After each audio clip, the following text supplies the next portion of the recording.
fire, ignite the scroll. From pyramids to pavement, they feel the soul. Elder apostles dropping jewels, rare and colossal. The HOK, we get hostile over gospel. Religion in your ears, science in your nostril. House of consciousness, ain't no room for the docile. Toughest debate forum, earth can't deny. Iron sharpens iron till the sparks start to fly. Get your skin thick or your career colder. Sa.neter said source up. Weak arguments crumble, they ain't bold enough. Michael Guillotine sliced the lies from the clean crowd, electrified, charged like a light machine. Hieroglyphs in my veins, ancestors in my spleen. Building blocks of truth, DNA of a king. The HOK ain't for the timid or the frail. Weigh your knowledge on the scale, or get derailed. Sharpen swords in the forum, minds prevail. Or drown in the current when the truth sets sail. Sa.neter said source up. Get your skin thick or your career folder. Sa.neter said source up. Weak arguments crumble, they ain't bold enough. Sa.neter said source up. Get your skin thick or your career folder. Sa.neter said source up. Weak arguments crumble, they ain't bold enough. Iron tongue, every word a blade. Cut through illusions, truth displayed. No retreat, no surrender, we crusade. House of consciousness where legends are made. Sa.neter said source up. Get your skin thick or your career folder. Sa.neter said source up. Weak arguments crumble, they ain't bold enough.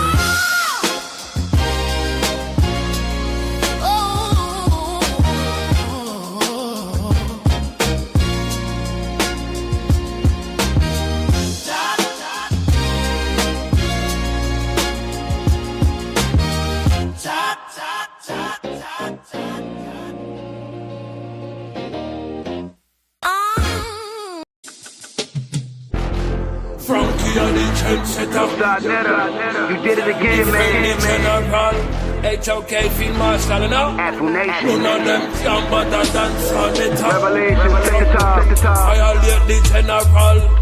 End up in a blood clot funeral home. Anchor the AK Jabari got the chrome. Hectorus the Harry sending them home.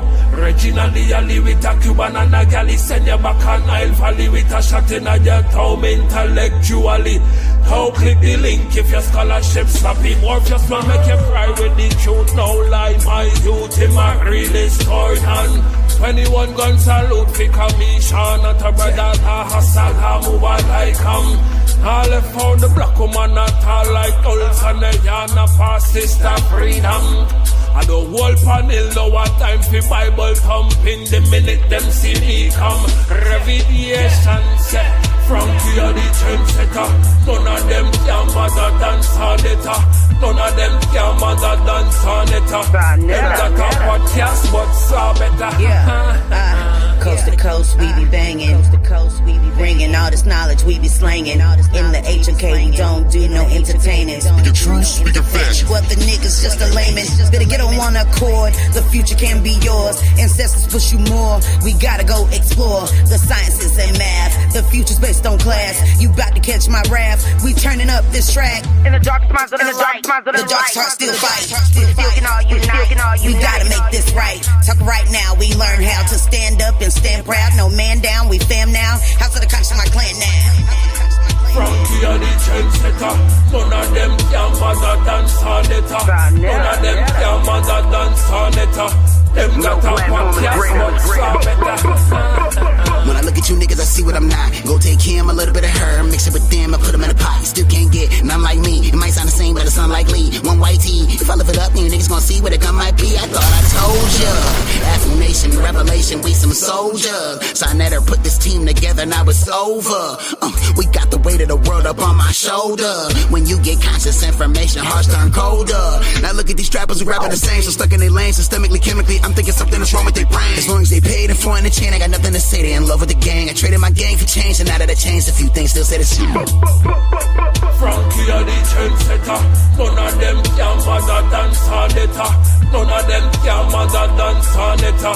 Them got a podcast but saw better.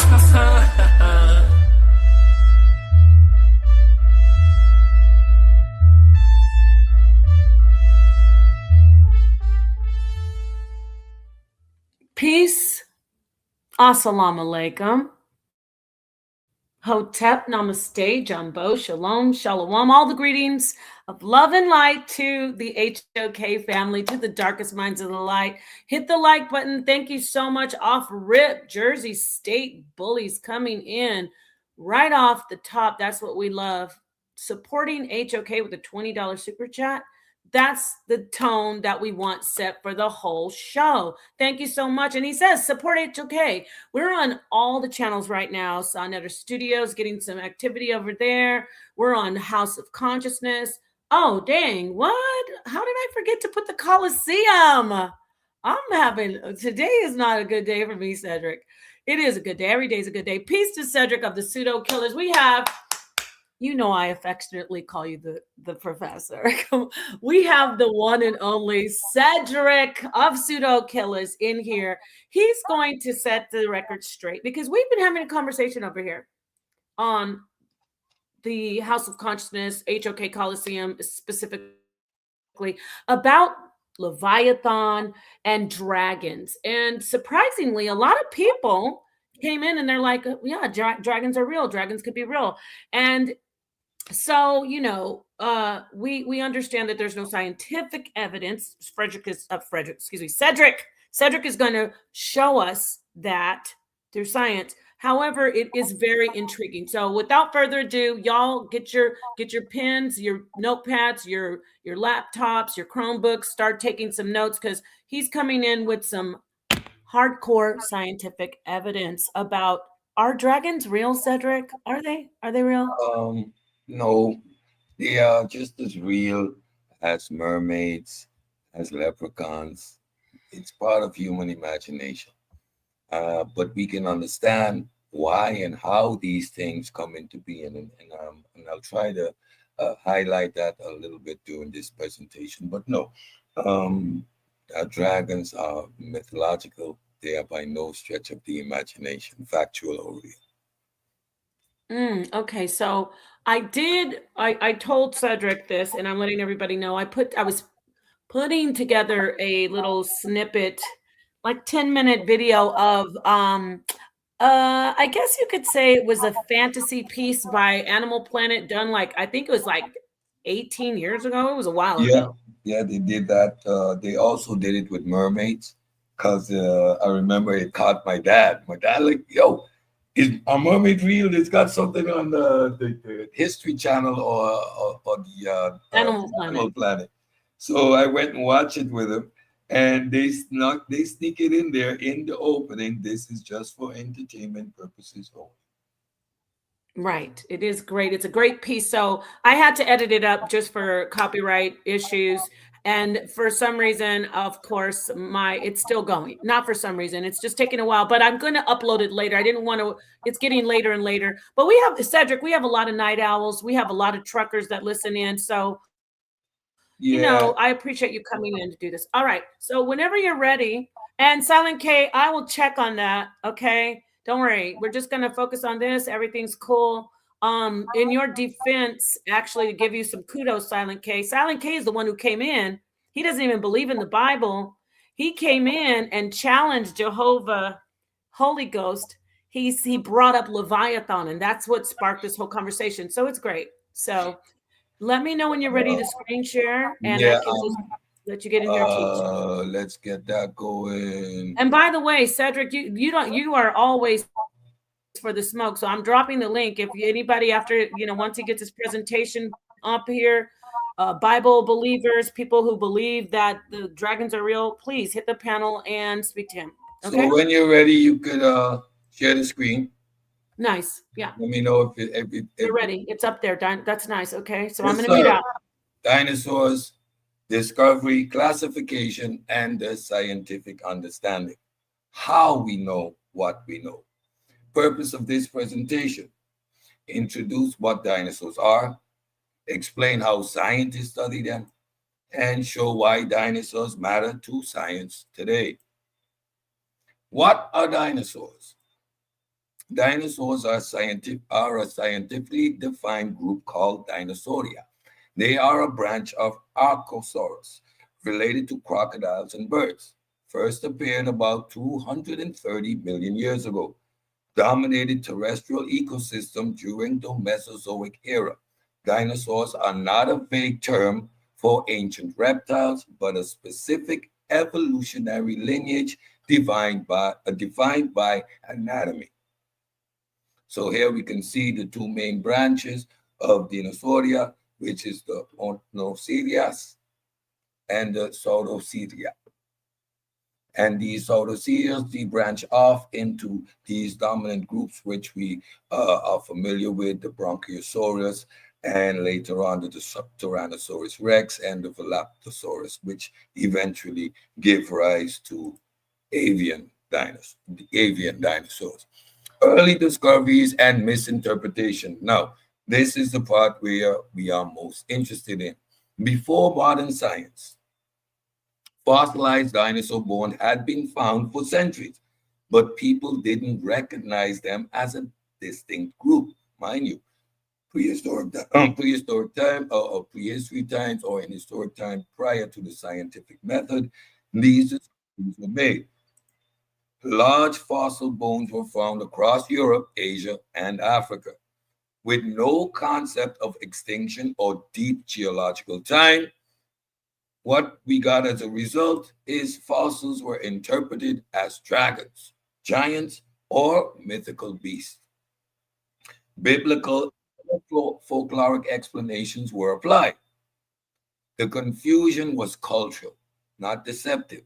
People explained fossils using the knowledge they had. Naming the dinosaurs. In 1884, British anatomist Sir Richard Owen coined the term dinosauria, meaning dinos, a fearfully great or awe-inspiring. Saurus is lizard. Why the name matters. Recognize the dinosaurs as a distinct group of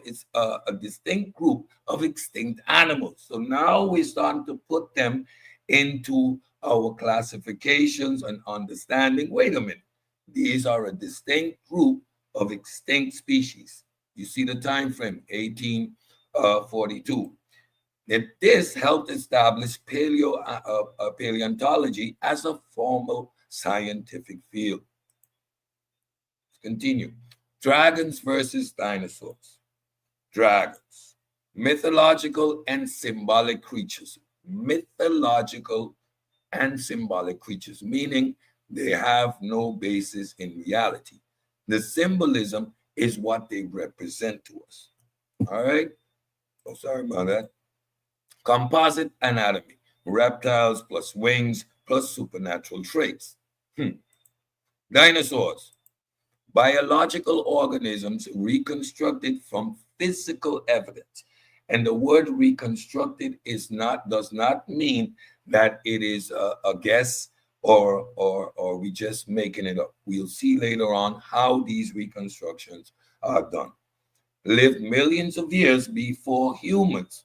So now the key distinction between the two, dragons belong to mythology, dinosaurs belong to natural history and science. This is a fundamental distinction.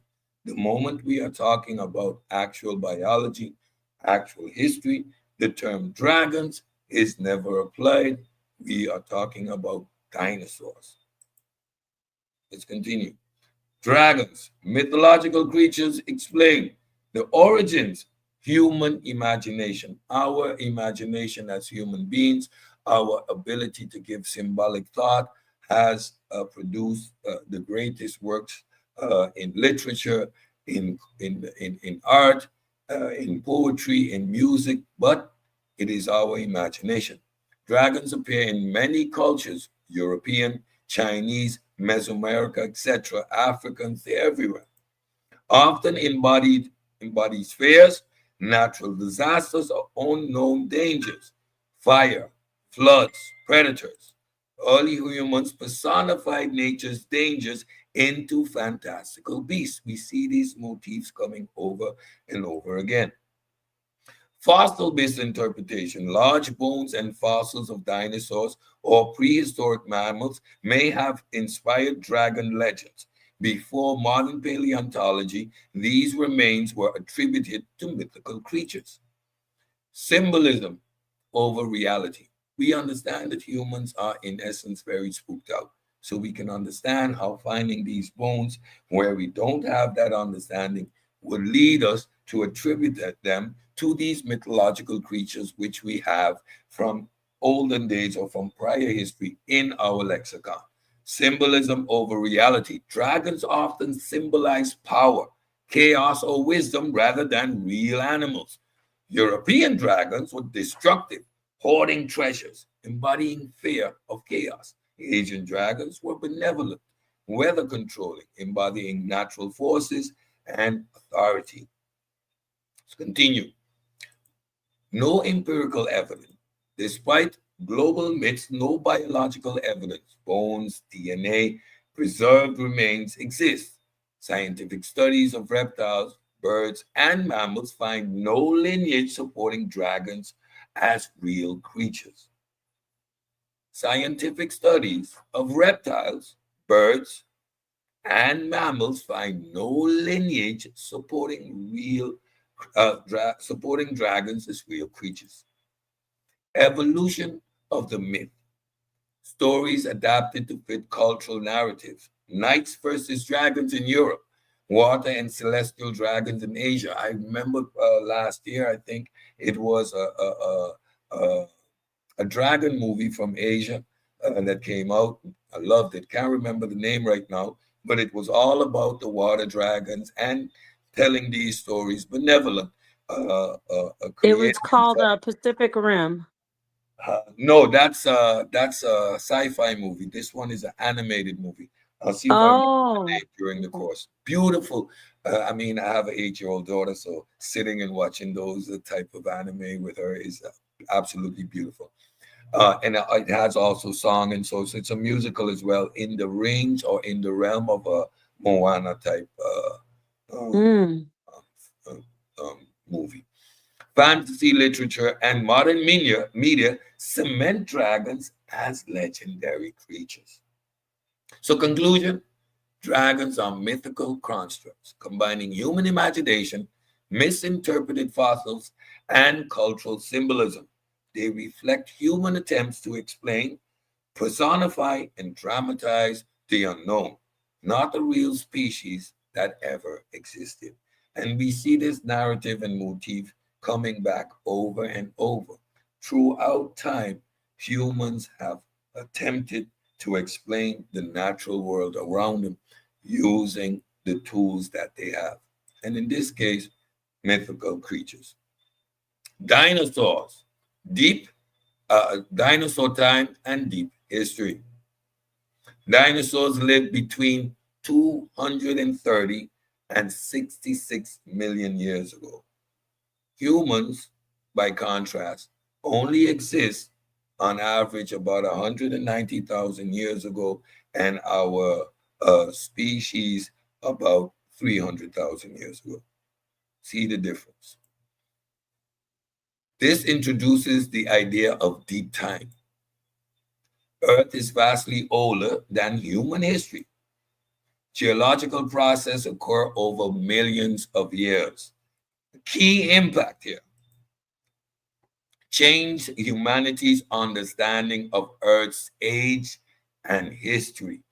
Gotta understand, we're talking about the 1800s. People still very much have a biblical reference and a biblical understanding of the world. Evolution isn't common knowledge at this point. People are starting to understand and make these discoveries. At this point in history, people still fundamentally thought that the earth was about 6,000 years old, especially amongst the general public. How we know when dinosaurs lived? Scientists use multiple independent methods. Stratigraphy, old rock layers lie below younger ones. Radiometric dating, radioactive decay in volcanic rocks provides absolute ages. And here we're talking about radiometric dating. First, we see people often run to carbon dating, and we cannot use carbon dating because we're talking about fossils. So we have to use other forms of measuring the decay in rocks, right? Then we use isotopes and other forms, and not necessarily carbon decay. Cross-checking methods ensures reliability. Dinosaurs' age are measured using physical and geological, using physics and geology. It is not by no means guesswork. Dinosaur classification overview. Now, just in the background, you can see the vast amount of speciation that took place over those 100 and something million years that the dinosaurs existed, primarily from the two main branches, as explained in the opening slide. Dinosaurs are classified using cladistics based on shared evolutionary traits, focuses on ancestry, not appearance. These creatures are stable evolutionary. This creates a stable evolutionary framework. Relationships are well established, details refined as new fossils are discovered. And so one of the slides you're going to see, we talk about how many do we have or how many we are aware of. And here we go. How many dinosaur species are there? This is where uncertainty comes in. And that uncertainty is based in the fact that we continue to find fossils, that science is a never-ending process. We will never say we have a complete record because we will continue to look. The moment we speak in absolutes with science, that means the process is stopped. That means paleontology is over. That will never happen. What we know, about 1,000 to 1,300 non-avian dinosaur species have been formally described so far. This represents only a fraction of the species that actually existed. Scientific estimates. Paleontologists estimate that several thousands to over 10,000 dinosaur species likely lived during the Mesozoic. Fossilization is rare, biased, and incomplete. Soft-bodied animals are lost. You hear talk about the Cambrian explosion, and what is the significance of the Cambrian explosion? Is when the first bone structures skeletal structures started to come into place, and that is where we see an explosion of fossils, and it makes sense because those animals started to represent skeletal remains, giving us something to fossilize. Soft body animals are lost. Small species are underrepresented. Entire ecosystems leave no fossil trace. So the fossil record is a sample, not a census. Like you saw in the opening slides, we have two major branches, dinosaur branches. All dinosaurs fall into two major groups based on hip structure. The sauroceas, the lizard hip, and the ornithoceas, the bird hip. See that word, bird hip? Remember that. Important note, hip structure does not indicate diet. So you can have similar hip structures. For example, I'm going to take modern birds. Look at the beak structure of parrots and look at the beak structure of eagles, raptors. They have the same beak structure. However, raptors are carnivores and parrots are herbivores. So structure doesn't indicate diet. Bird hip dinosaurs are not the ancestors of birds. Go figure. Sauroceas. See the long neck dinosaurs, the Bronchiosaurus, and the mostly herbivore dinosaurs. Includes two major groups. The theropods, mostly carnivorous, bipedal, including Tyrannosaurus and Velociraptor. Birds evolved from this group, primarily from the velociraptors, we're going to see in a bit. And the sauropodomorphs, large herbivores, long necks and tails, including the Arthosaurus and the Bronchiosaurus. Ornithischia, you see the horns and the beak dinosaurs. All ornithischian dinosaurs are herbivores. Key traits: beak for plant eating, armor, horn, crest, or plates. This animal reminds us of one of animals that exists in our modern lexicon, the rhinos.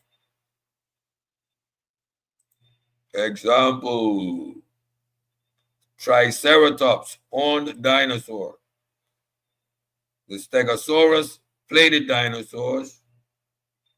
And the Ankylosaurus, armored dinosaurs. As indicated, birds are living dinosaurs.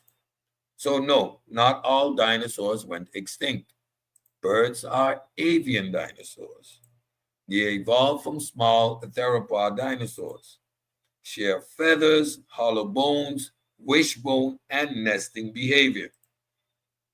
Everyday example: chickens, pigeons, hawks, and ostriches, and the wide variety of all the birds you see in the slide here. You have owls, you have the toucan. The toucan is quite interesting because its tongue is very unique and its diet is very precise. However, yes, these all come from dinosaurs, or are indeed evolved dinosaurs to this day. What went extinct and why? At the end of the Cretaceous extinction 66 million years ago, eliminated all non-avian dinosaurs.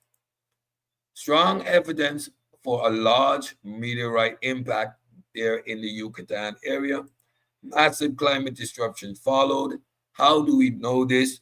They do this by measuring the isotopes, especially in large or deep ice sheets. So they take a tool and they take a core sample of ice, and this is one of the ways in which they measure what the isotopes were in the atmosphere at any given time. And this is how we know that there was a massive impact in the climate disruption. Avian dinosaurs survived due to their small size, feathers, and flight, and ecological flexibility.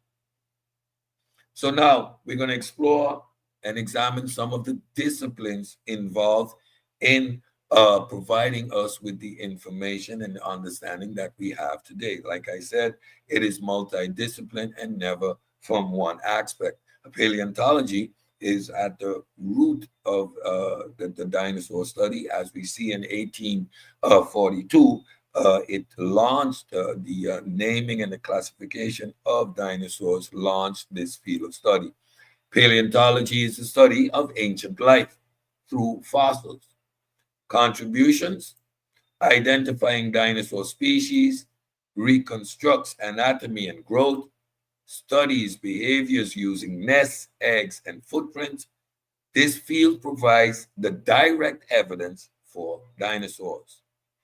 Geology and deep time.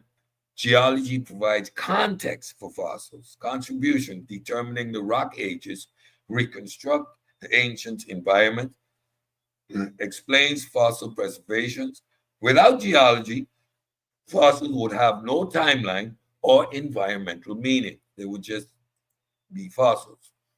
Evolutionary biology and comparative anatomy.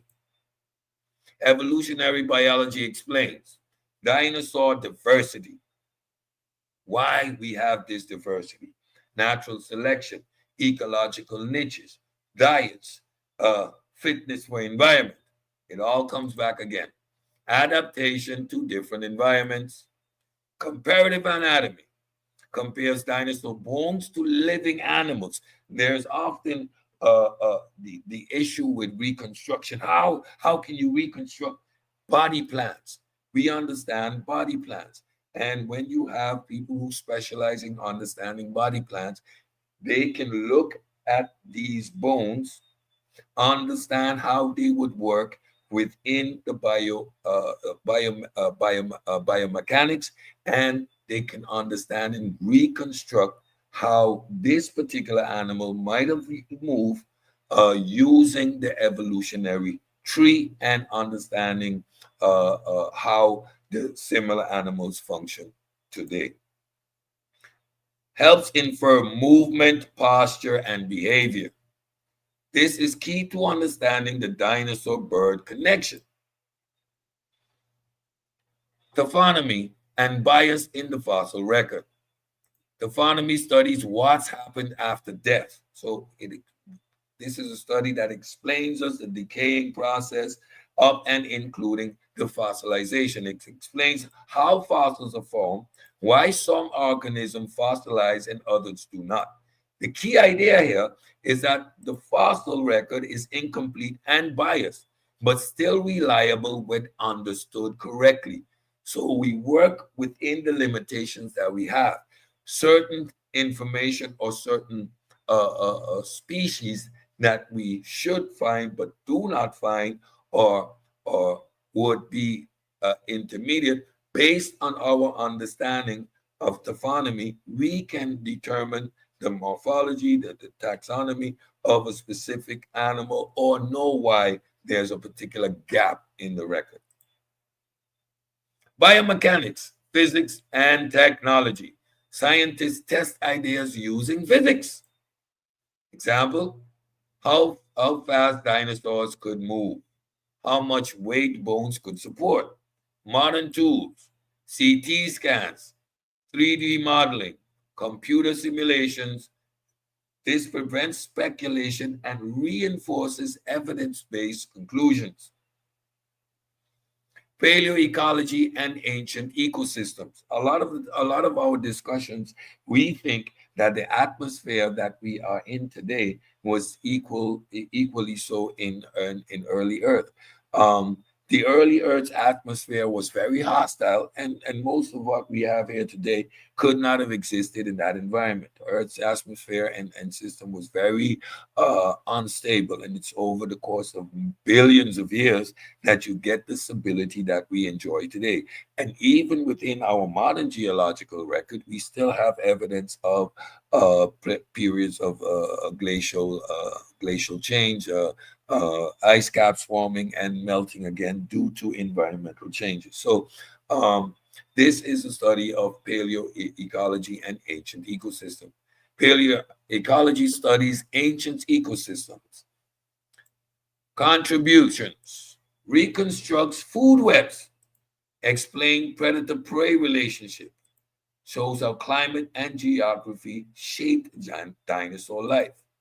Dinosaurs are studied as part of ecosystems, not in isolation. So how do they function within a particular ecosystem? What type of ecosystem must have existed, or what was necessary to maintain a Bronchiosaurus, for example, these large herbivores that accumulate tons and tons of vegetation per day? What was the oxygen level in the atmosphere? What was the rate of growth, etc.? And we can see that through studying paleoecology and ancient ecosystems. Let's continue. We're almost there. Why dinosaurs matters. Dinosaurs transform science by providing evidence for evolution, demonstrating deep geological time. Mind you, you're going from a consensus in the world, common knowledge, that the earth is relatively young. And you're now entering an age where we are understanding and beginning to grasp deep geological time. We are going from 6,000 years to understanding billions of years of our planet's evolution, showing that ecosystem change and species go extinct. Dinosaurs replaced myth with evidence and helped build modern scientific understanding. That is the end of the presentation. That Short, was great. sweet, Yeah. to the point.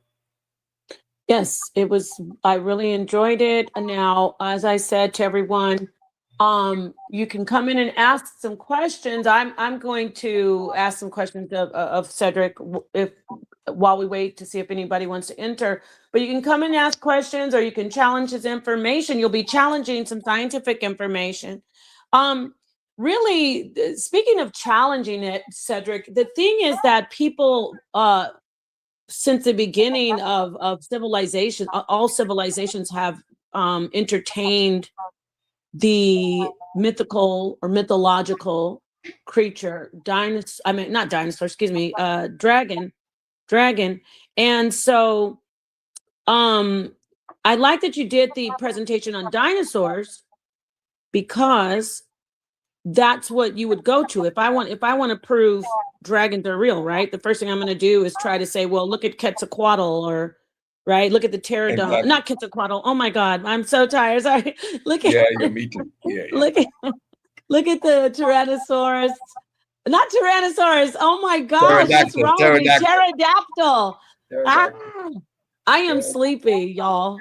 Pterodactyl or a pteranodon, and so right, we would go to those flying creatures and say, well, were they dinosaurs technically? Yep, they were dinosaurs. I said Quetzalcoatl, which is actually the mythical god of the Aztec people. So let me give you, play devil's advocate here. So what about that? Like that creature, could people say, well, look, maybe that creature survived, because we hear about the myth of the Thunderbird in Papua New Guinea.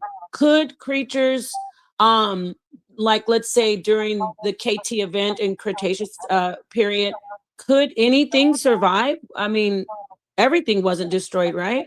No, not everything was destroyed, and you must understand that these animals fitted within a particular ecological niche, right? It was the Earth's atmosphere at this particular time. We have evidence of a massive meteor strike, which pretty much blanked out all sunlight, killing all vegetation.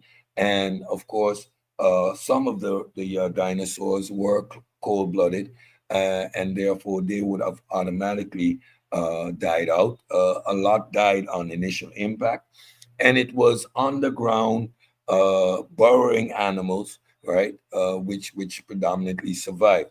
And the smaller avian dinosaurs, their ability to adapt, their flexibility, is what gave rise to mammals. So based on climate changes, these animals simply went extinct because they were no longer fit or able to survive in the current environment. As for paleo, or what there's a branch of that looks for mythical or extinct creatures, and there have been animals found that have been thought to be extinct, but these are all animals that exist within or after that great extinction, which happened around 66 million years ago. So to answer your question, no, they would not be able to survive or have a place in our modern ecology, right? That's the reason why they went extinct. So there are some animals that were also aquatic, right? They survived, correct? Yeah. A lot of the we see like mastodons, just changes in ecology or environment overall also caused shifts in marine creatures. However, for example, sharks, some went extinct due to size, lack of prey. However, their body plan remained pretty much the same. We see that also with the crocodiles. Their body plan, we have variation in species based on ecological niches, but their body plan pretty much stayed the same thing. And these animals are over 200 million years. So there are animals that survived the great extinction, but in terms of land, reptiles, reptilian sort animals, no. So the closest thing we would have to a dinosaur, which we know is crocodiles and birds, right? Yeah, Reptiles. crocodiles are still, they go back to the Andonosaurus, which are the parent group from which dinosaurs evolved. So how do we relate? I know your presentation is great. I just want to, kind of elaborate, or have you elaborate and expound on this. How do you relate something that was not flying? It's not aerial, which it would be a dinosaur, besides the pterodactyl. Like, how do we relate a crocodile to a bird? Like, what would be the evolutionary process? How did they start flying, basically? Well, the I'm birds. saying dinosaurs. Like, if Oh, we go from dinosaurs. let's use Okay, a velociraptor, which is so closest to the um, bird. so How did it um, start flying so in evolution? we have evidence that that the avian dinosaurs always had feathers, right? As part of the evolutionary process, hollow Hmm. bones, hollow bones. So it is known that even in that period, right, in the avian dinosaur period, that they were avian. That means they were flighted. They were Hmm. feathered and they were flighted. So they did not go extinct. They simply evolved into the variety of birds that we have today. And if you look at the avian evolution, there are distinct lines that do not cross. So they're all birds, but they're distinct species with their own evolutionary process, indicating the variety of avian dinosaurs that they came from. So these early avian dinosaurs is now assumed or noted that they were flighted at that point in time as well.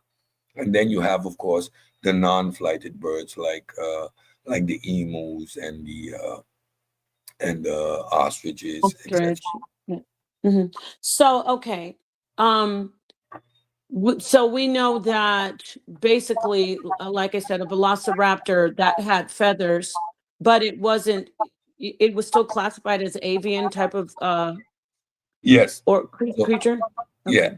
Okay. So the velociraptor is the lineage that gave rise to the avian dinosaurs, and these avian dinosaurs had indeed feathers.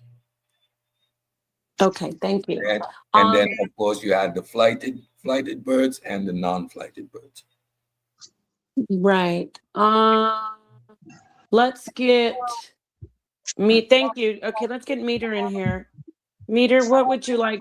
First, let me ask you: are dragons real? Before you get started, or you agree that they're just pure myth? Well, from my understanding, with this presentation, the serpent, but what do we consider a dragon? A flying dragon or a dragon that's just on the ground? Like, because you got a Komodo dragon of these days. It all depends. And then, like, if we go into mythical, some spiritualities reference the dragon as the spine. So I'm just here to hear the brother out. It's very interesting what he's bringing up. Don't be ambiguous. You're in the Coliseum. Are you saying you're against it, or you think that it's possible that dragons exist? Well, I'll say they exist. They, you know, so before, like in biblical texts, before we even knew the word dinosaur, they spoke of dragons.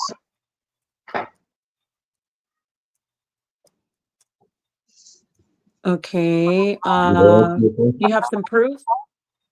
Well, like I said, I was checking it out. I was looking up, just doing a quick search of certain biblical texts. And, you know, they went through how So, the dragon was referenced as the pharaoh, people of power, even serpent like creatures that was from the sea and of the air.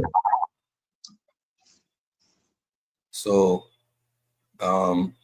you made reference to animals in our modern context that have dragon in the name, and as a avid fan of the reptile world, I can mention the Komodo dragon off my head, the bearded dragon, the field dragon, the flying dragon, the mountain dragon. That those off my head.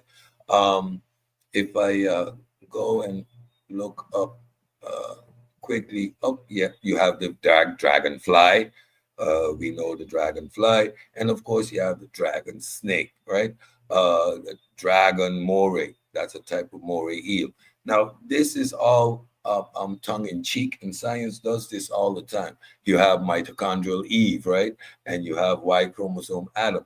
It uses colloquial terms, right?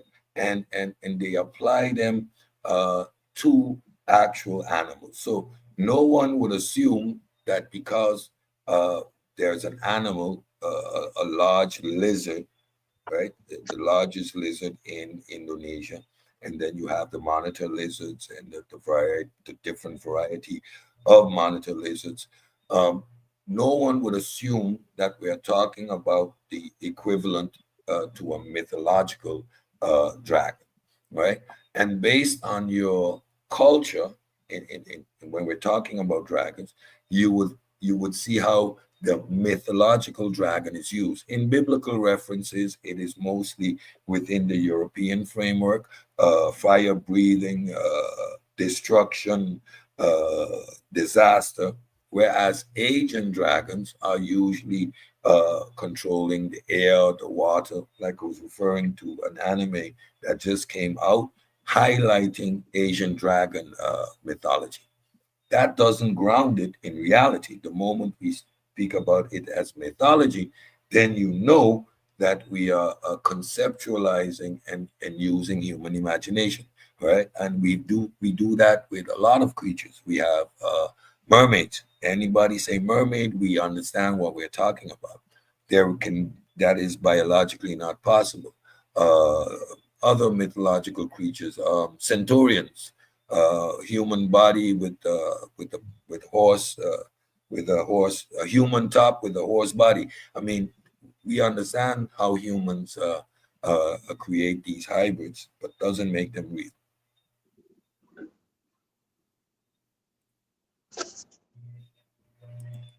Meter, are you there? Yeah, I'm here. I mean, the conversation is not an unpopular conversation. People have the conversation all the time. Could these creatures have existed?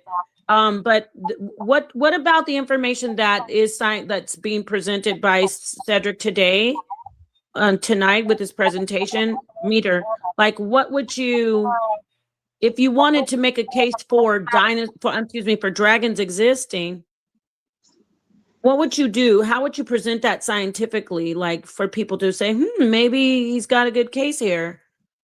But it all depends, like, because are we talking about actually flying dragons with fire breathing coming out his mouth with brimstone, stuff like that? Is we talking about the actual flying dragon, or like he just named off a couple of dragons that we know of, You know, what do it got to be a giant, or could it just be small as a dragonfly? You know, it all depends of how you take it. Because like the Komodo dragon, and then it's the evolution. Who to say that Komodo dragon didn't have wings, and then uh, was cursed to walk on his belly?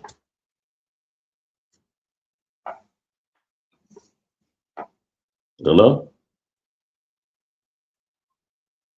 What I'd like to do this right here. I want to ask Cedric some questions with you as well, Meter.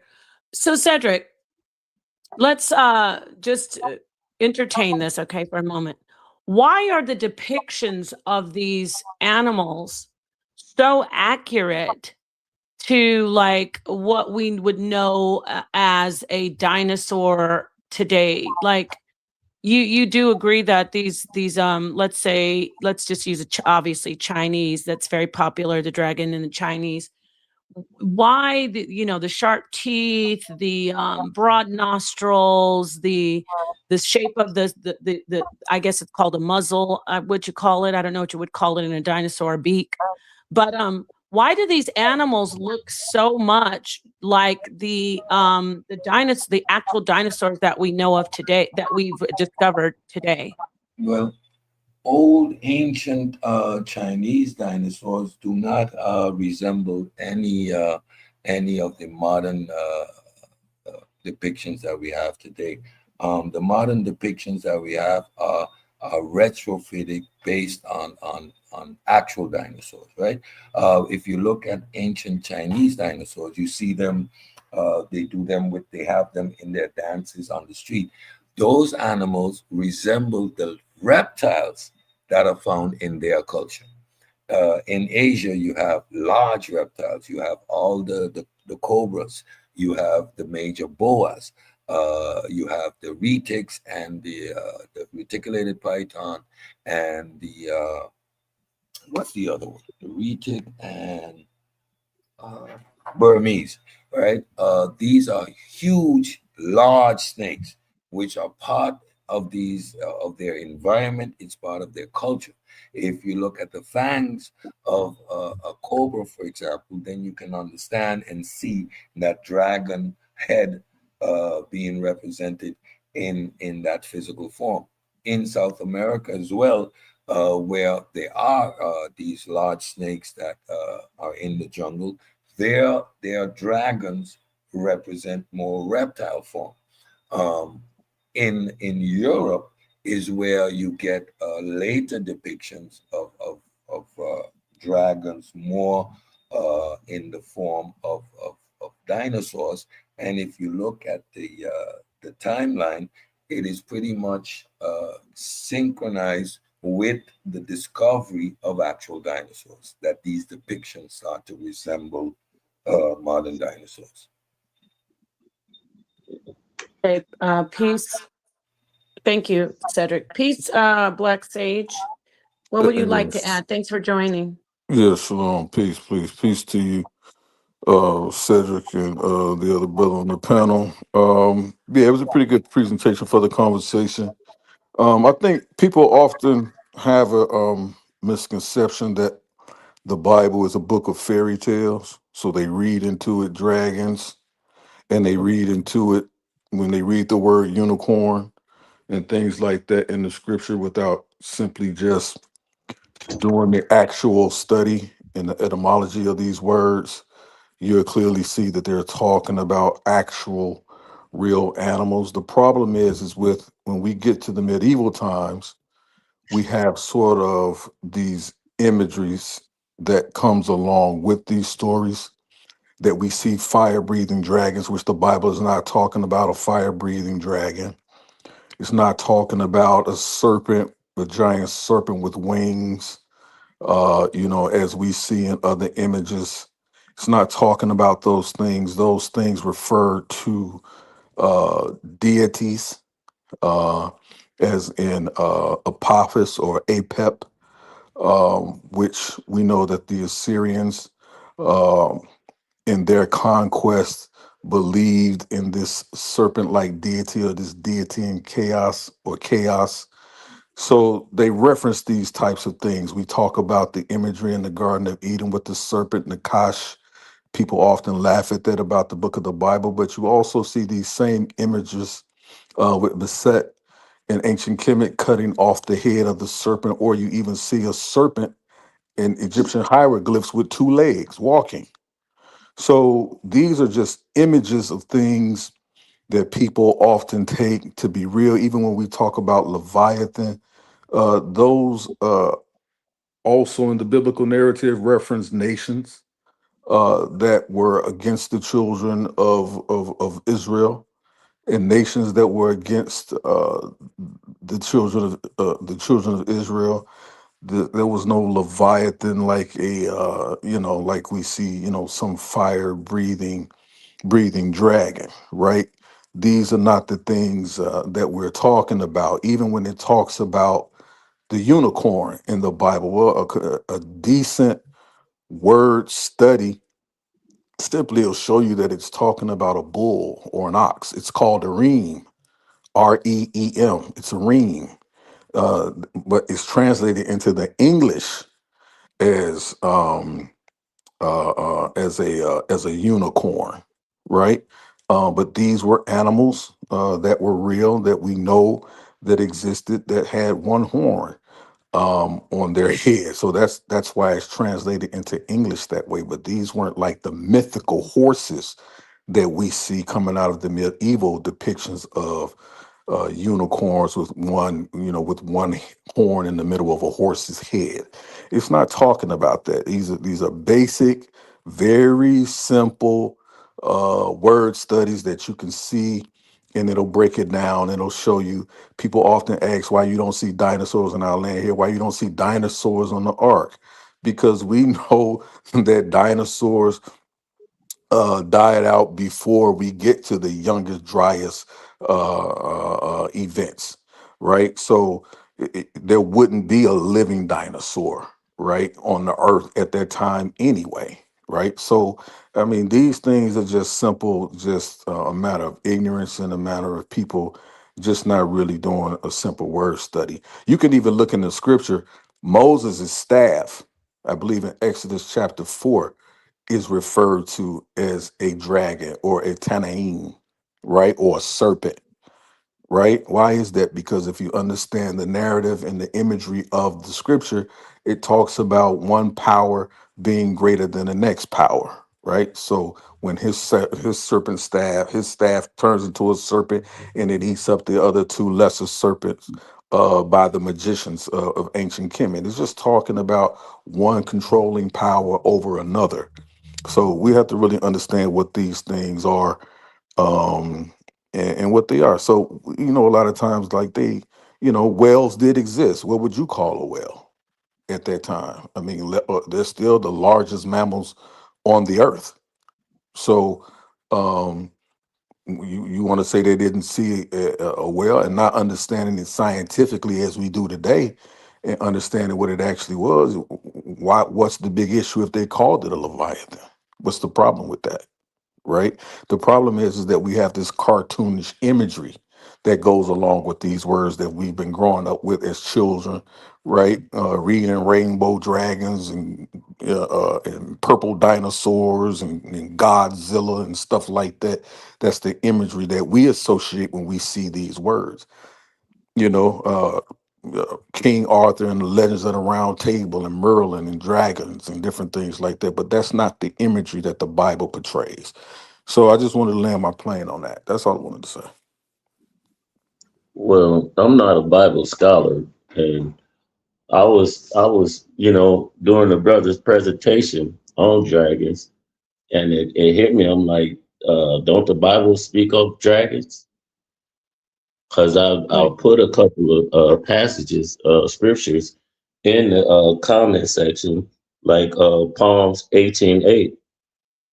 Can you explain that to me,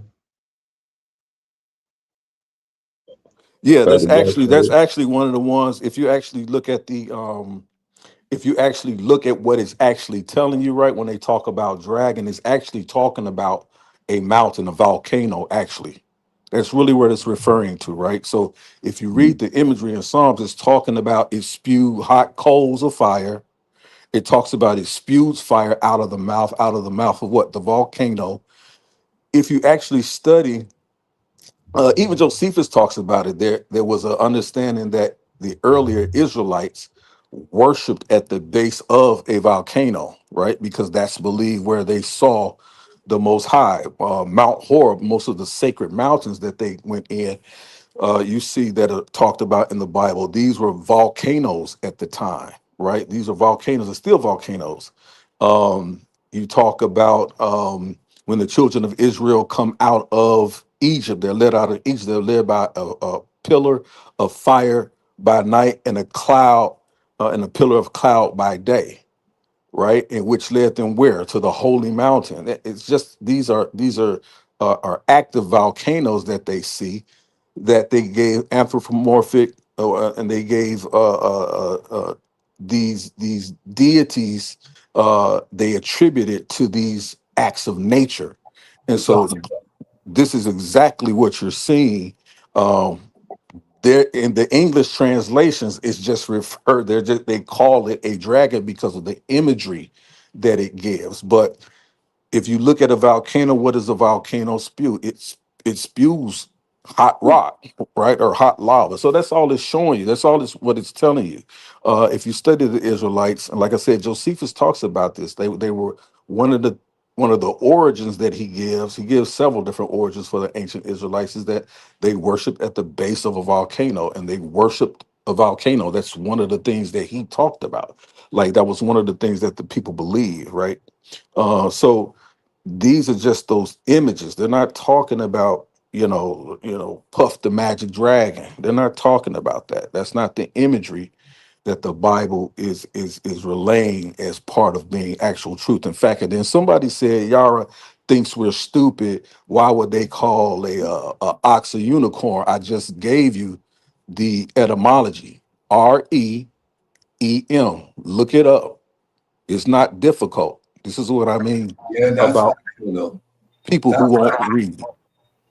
Anytime you have entertained looking up the mythical creatures of the Bible, if you have engaged in this exercise with any sincerity, you would not argue with the points that my brother Yara is making. Now the moment he says something wild, I'm gonna jump on him. But to this moment, everything he said is factual. If there was indeed an ox, uh, a wild ox that went extinct around the 17th century. So it was a predominant feature in the Middle East, and it didn't indeed it was a one horn or two horned animal, but the way the horns grew gave the appearance of a singular horn coming out of the forehead. So this is Correct. an actual animal. And with regards to the Leviathan, this great creature of the sea. Indeed, if you look at the coastal areas that these people inhabited, there would have been whales back and forth in the Mediterranean. There's a migratory path within the Mediterranean that they would have seen large whales.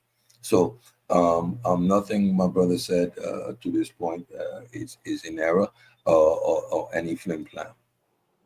Yeah. And actually, they still exist today. I think they're called marwhales or marwhales. You have to correct me on that. These I, are actually Narwhals. mammal. They're Yeah, called narwhals.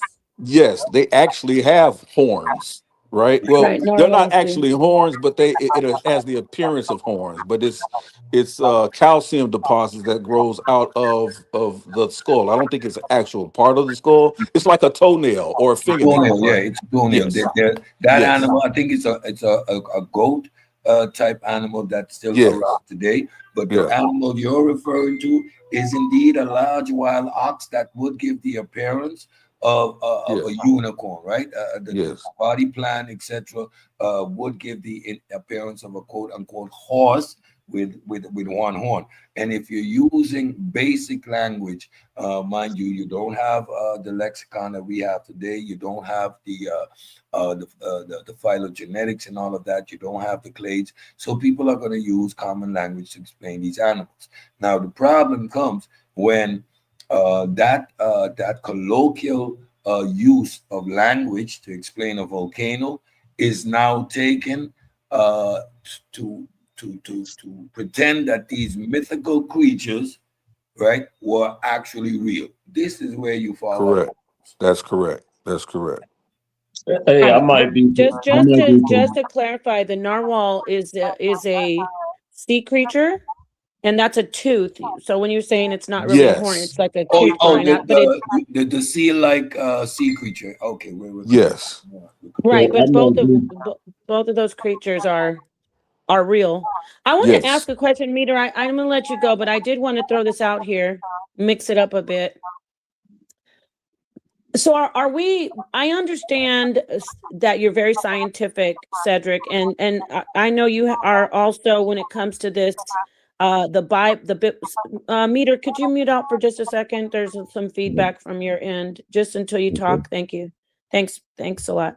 So, right, we understand the scientific part, but we got to get. I got to get some smoke going in here, okay?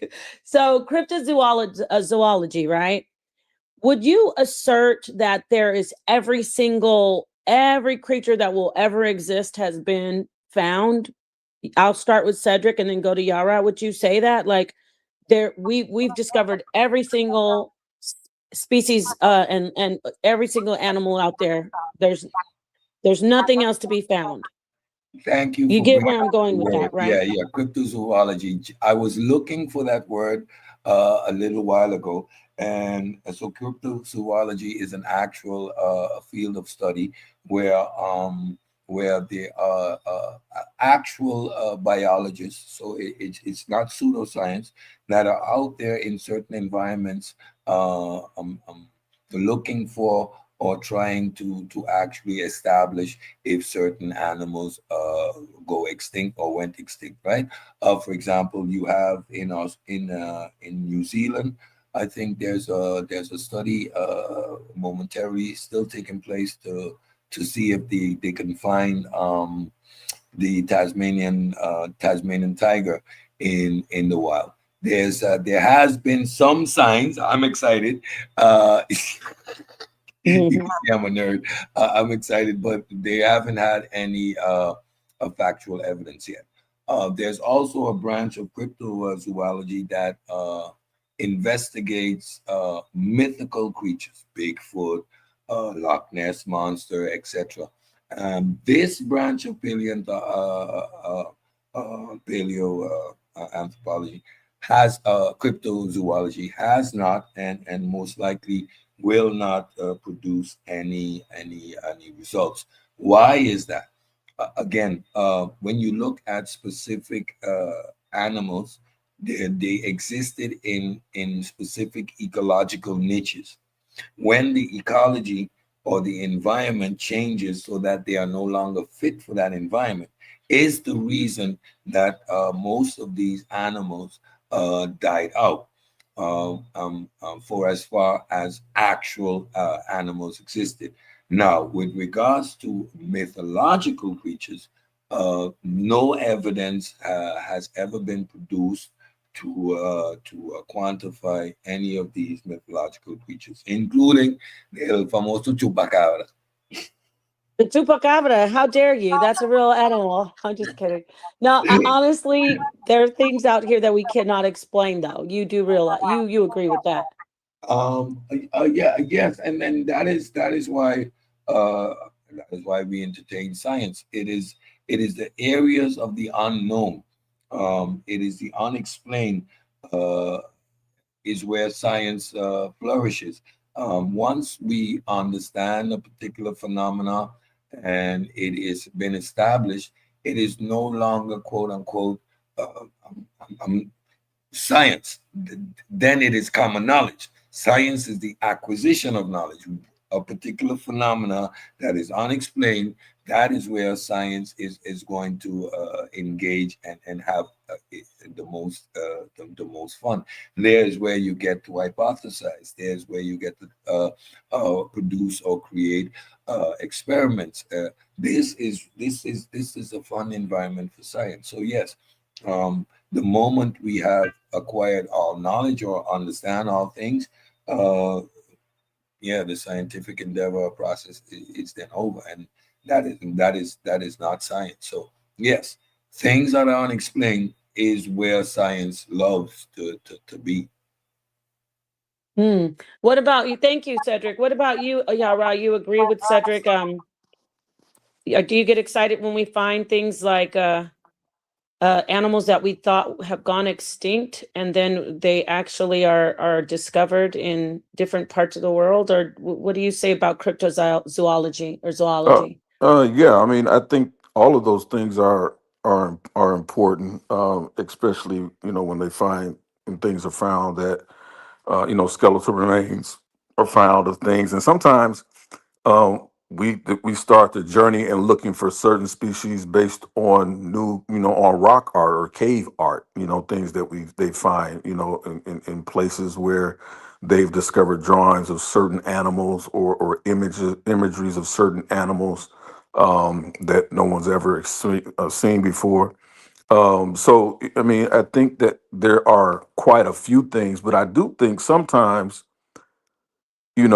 they find things and they refer to them as new species, but sometimes these are just maybe I believe that they're maybe like animals that have had a some type of uh, genetic mutation or some type of deficiency. Maybe something should have had two eyes, but it was but it's developed with one eye, something like that, not due to Yes.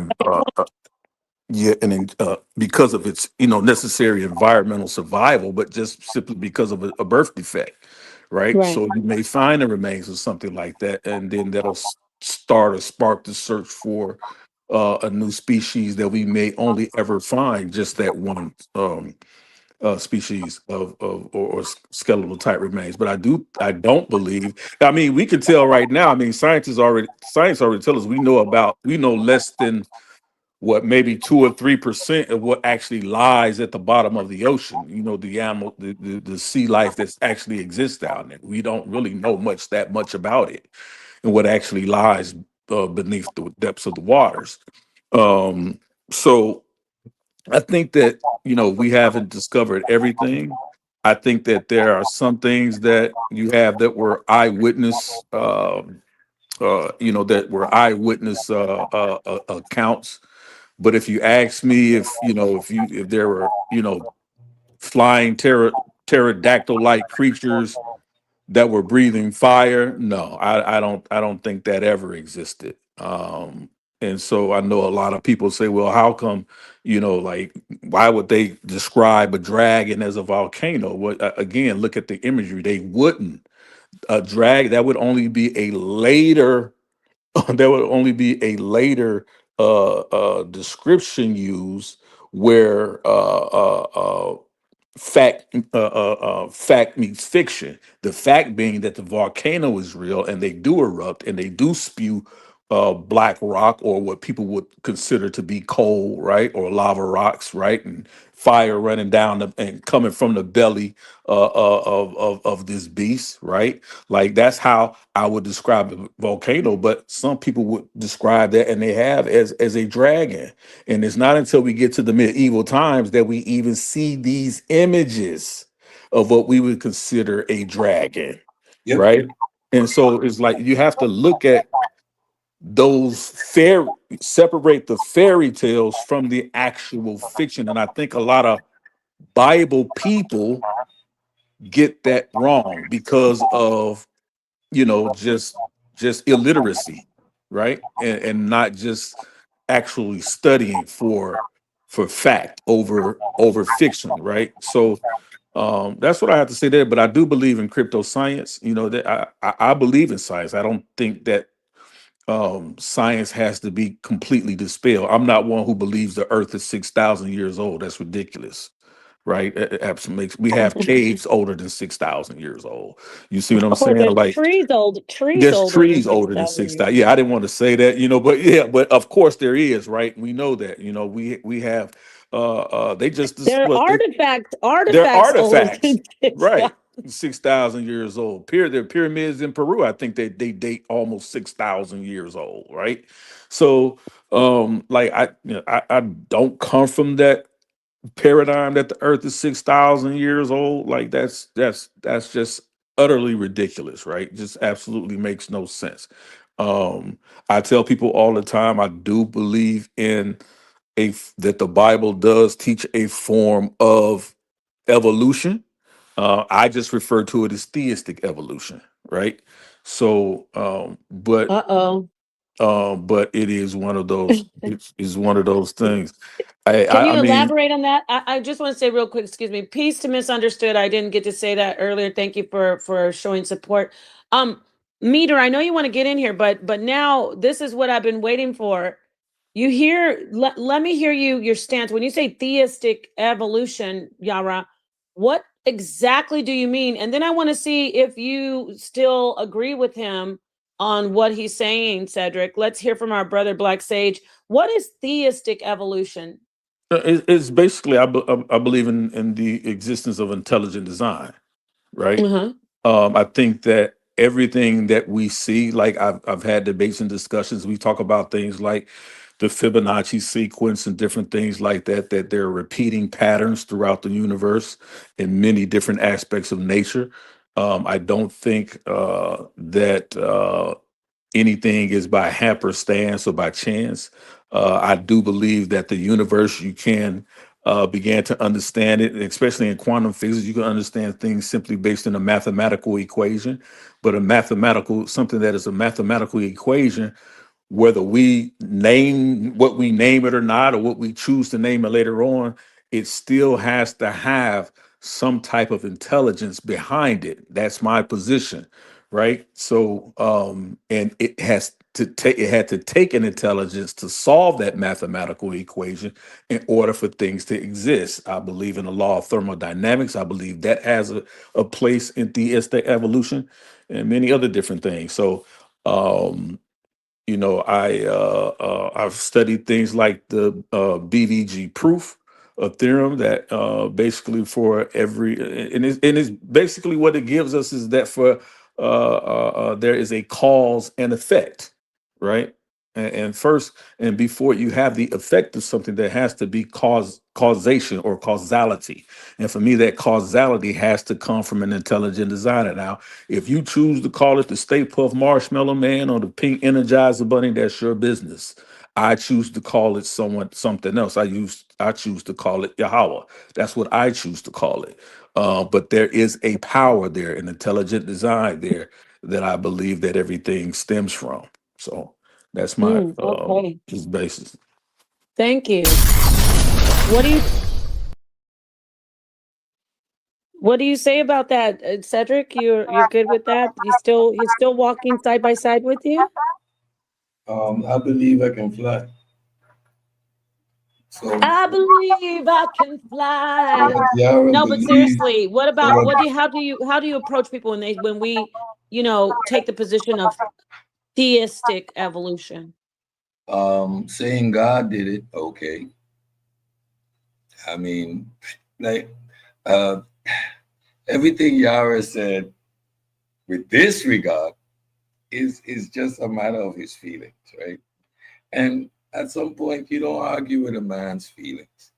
Can't demonstrate it. He just feels that way. He just feels that way. So at a certain point, okay, my brother, feel how you feel. You can't demonstrate it, but you can feel that way. And that's okay. Okay.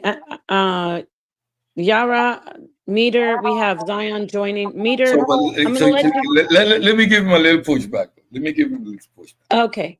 Okay. And then we'll get over to the Causality others. is not a fundamental aspect of nature. Cause and effect happens is a process within nature. However, it's not at the foundation of nature. quantum fluctuations has no causality. The random popping in and out of particles happens without causal agent. So that ends that aspect there. Um, the what you call equations and needing intelligence to solve it, we apply these equations. Nature has no need for them. It is our ability to understand what is happening by means of these mathematical equations. We establish the parameters of logic. Nature doesn't have any requirement for them. So this is a language created by humans to understand nature. So again, intelligence, yes. However, God, human intelligence, right? Nature makes none of these prescriptions. If you look at intelligence, you automatically have to assign agency. Agency would require intent. If we observe nature, nature operates without intent. It operates based on reactions of the four fundamental forces, and that is what allows us to understand it, not intent. If nature was based on intent, if we understand human intent, there is no predictability there. Well, can I respond really quickly?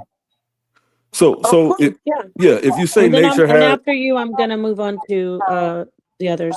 Sorry. okay, yeah, I did this myself experiment actually when I was in the seventh grade. So if you say nature has no intent or no need for causality and intent, then how do you explain photosynthesis? Explain me the intent. The intent of photosynthesis is actually to the some plants have the ability to protect themselves from sunlight to cool the earth in the day. They fold up and they fold down based on their response to the sun or UV radiation. It allows for the plants to raise up, the leaves to raise up during the evening so that the dew and the mist can roll down the leaves into the stem to the base of the plant in order to water it and to cool it during the day. To me, that sounds like intent in nature. So when you say it No, has no, that is a process of reactions. but you Intent, just said, but isn't intent. causality No, no, my brother. I okay? ask you to give me intent. Okay, that is And intent for survival. Isn't survival intent? no. Wow. So you don't eat with intent to survive? See, you see how you move the goalpost. I didn't move the goalpost. You said, uh, uh-huh, Your body reacts, creating the necessity for uh-huh, nourishment. So, uh-huh. what is the intent? There is no intent there. There is fulfillment of a chemical reaction that is fueled by the processes in your body, right? Even and now we're going into the conversation of determinism, but that is not the conversation. My conversation was what is the intent of nature? Survival. That is a process. That is so no, so There is no no survive. There's a process that goes into survival, but the ultimate goal is survival, and that is intent. nature. Nature simply is. Oh, come on, my brother. Within nature, you have processes. If nature's sole objective is survival, then there would be no predation. There would be no actual hunting where one species eliminates the next. Nature would produce the ability for each to survive. What you have is predation. What you have is natural processes.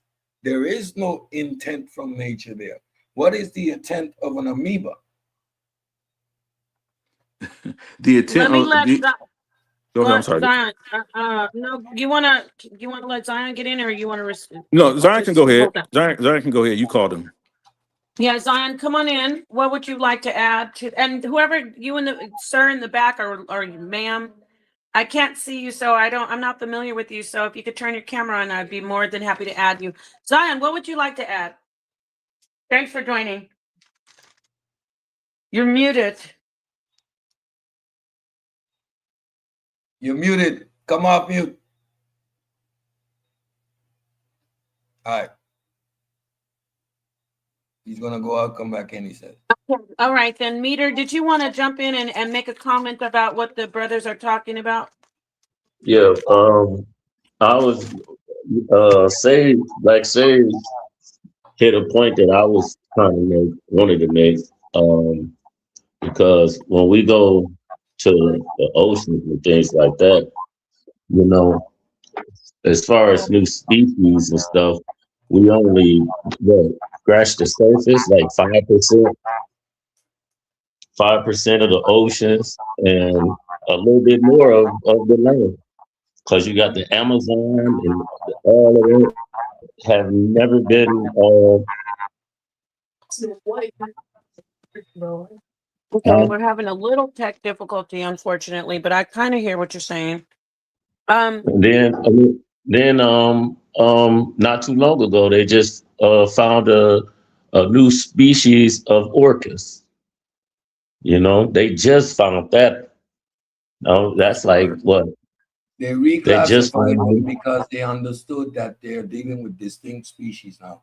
First, they No, but were you going gotta to Let him understand reclassify. too. respond, Meter. Don't interrupt him, please. Let him respond to you. So I'm just supporting your position, my brother. Just explain it a little bit correctly. They always knew of these killer whales. However, they thought that they were interchangeable. Now, through better observation, they see that there are distinct groups and distinct speciation. You have some that, for example, only hunt mammals, whereas others only eat fish. They don't interbreed. They have separate languages. However, our observation, we see them as physically the same. However, they are distinct species by means of culture and behavior. So yes, even as with humans, they are now seeing that within the environment of killer whales, that you have distinct cultural and behavioral practices. Okay, Meter, And, go ahead, and then I'm going to get to Zion.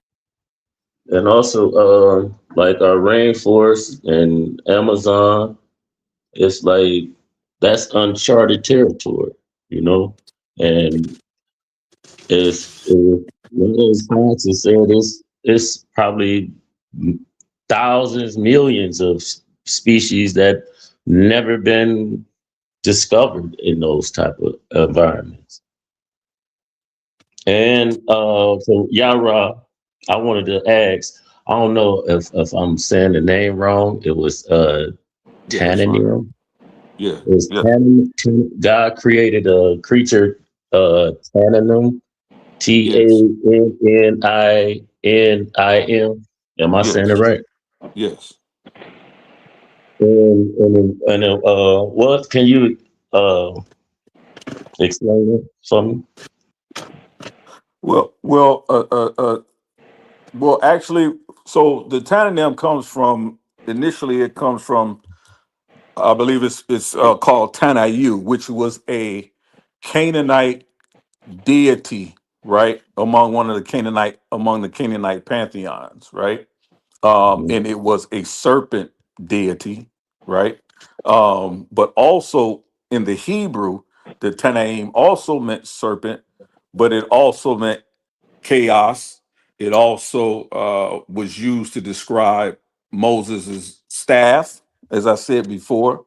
Uh, it's also was used to, I believe, it's also used to describe large sea creatures as well.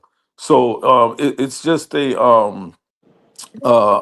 this is what the English translations give us the word dragon in some places, right?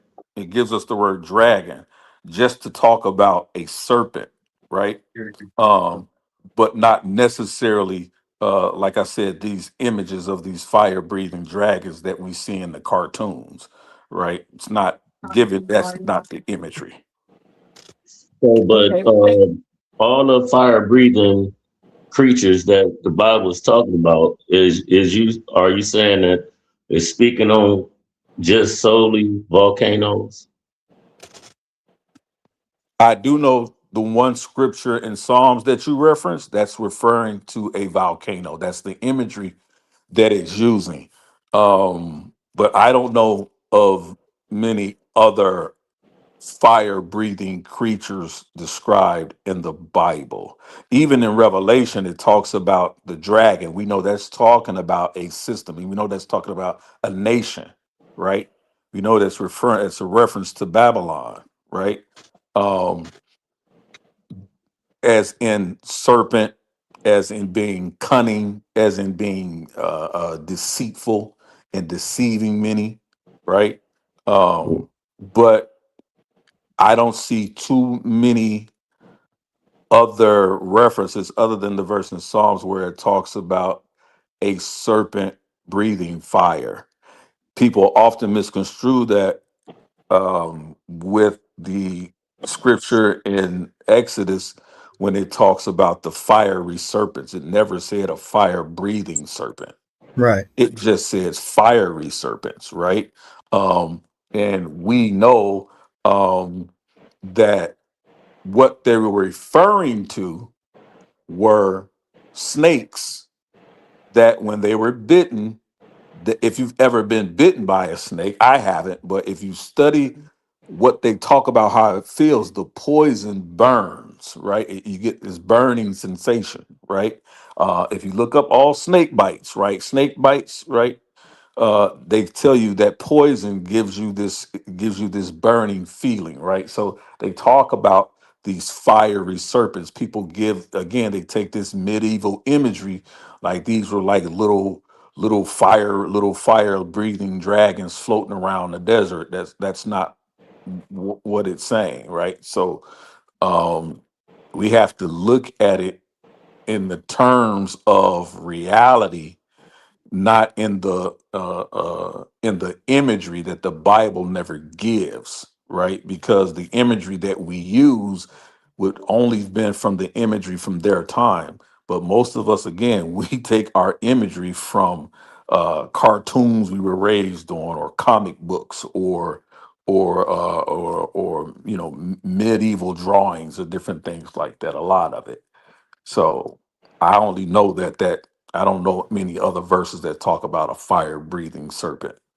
Yeah, because I did Let a me get little over to thinking. Zion. Let me move over to Zion. He's here. He's back. Thank you, Meter. Zion, what would you like to add? And I thank you for joining Rebel Rob. What would you like to add to the Yes, sir. conversation? Yes, sir. Did you Bless get up. to see? Did you get to see Cedric's presentation I at all? didn't. I just popped in towards the end, really, you know what I'm saying, to give a shout out. You know what I'm saying? Yeah. Cedric is my arch nemesis, but he's my friend too. Okay. So What you would know you what I'm like to saying? add? But yo, yeah, no, what I agree with what Elder Yara was. It was like a couple of topics going on and floating around. I totally forgot when I first came on. I was listening to Cedric, you know what I'm saying, and Yara going back and forth. Now I totally forgot exactly what I was talking to, thinking of. But what Yara was saying, absolutely. And I think where they probably get that twisted, Yara, is the what was it, like locusts in Revelation that shoots of brimstone and fire from its mouth, and from the tail the smoke proceedeth forth. But we know that Yeah. is symbolic, prophetic language, right? And so Yes. and even with prophetic language, right? And I'm one who exercises what I call the mustard seed of faith, because I do deal with science, and what I'm saying, but I also delve into the spiritual side. I don't mix the two, never the two shall twain.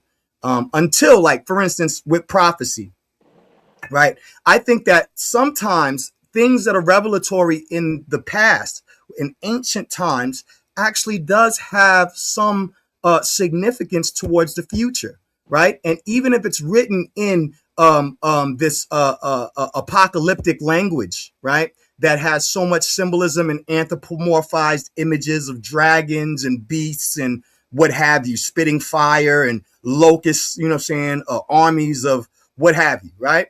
That in this language there is depth that you can extract from it, whereas most people who would be more, I would say, and I'm not trying to be long-winded, but most people who are more empirical in thought, you know what I'm saying, and don't consider, you know, the artistic, poetic minds of human beings and how our ancestors conveyed knowledge, you know what I'm saying, would say, well, this is all fantasy.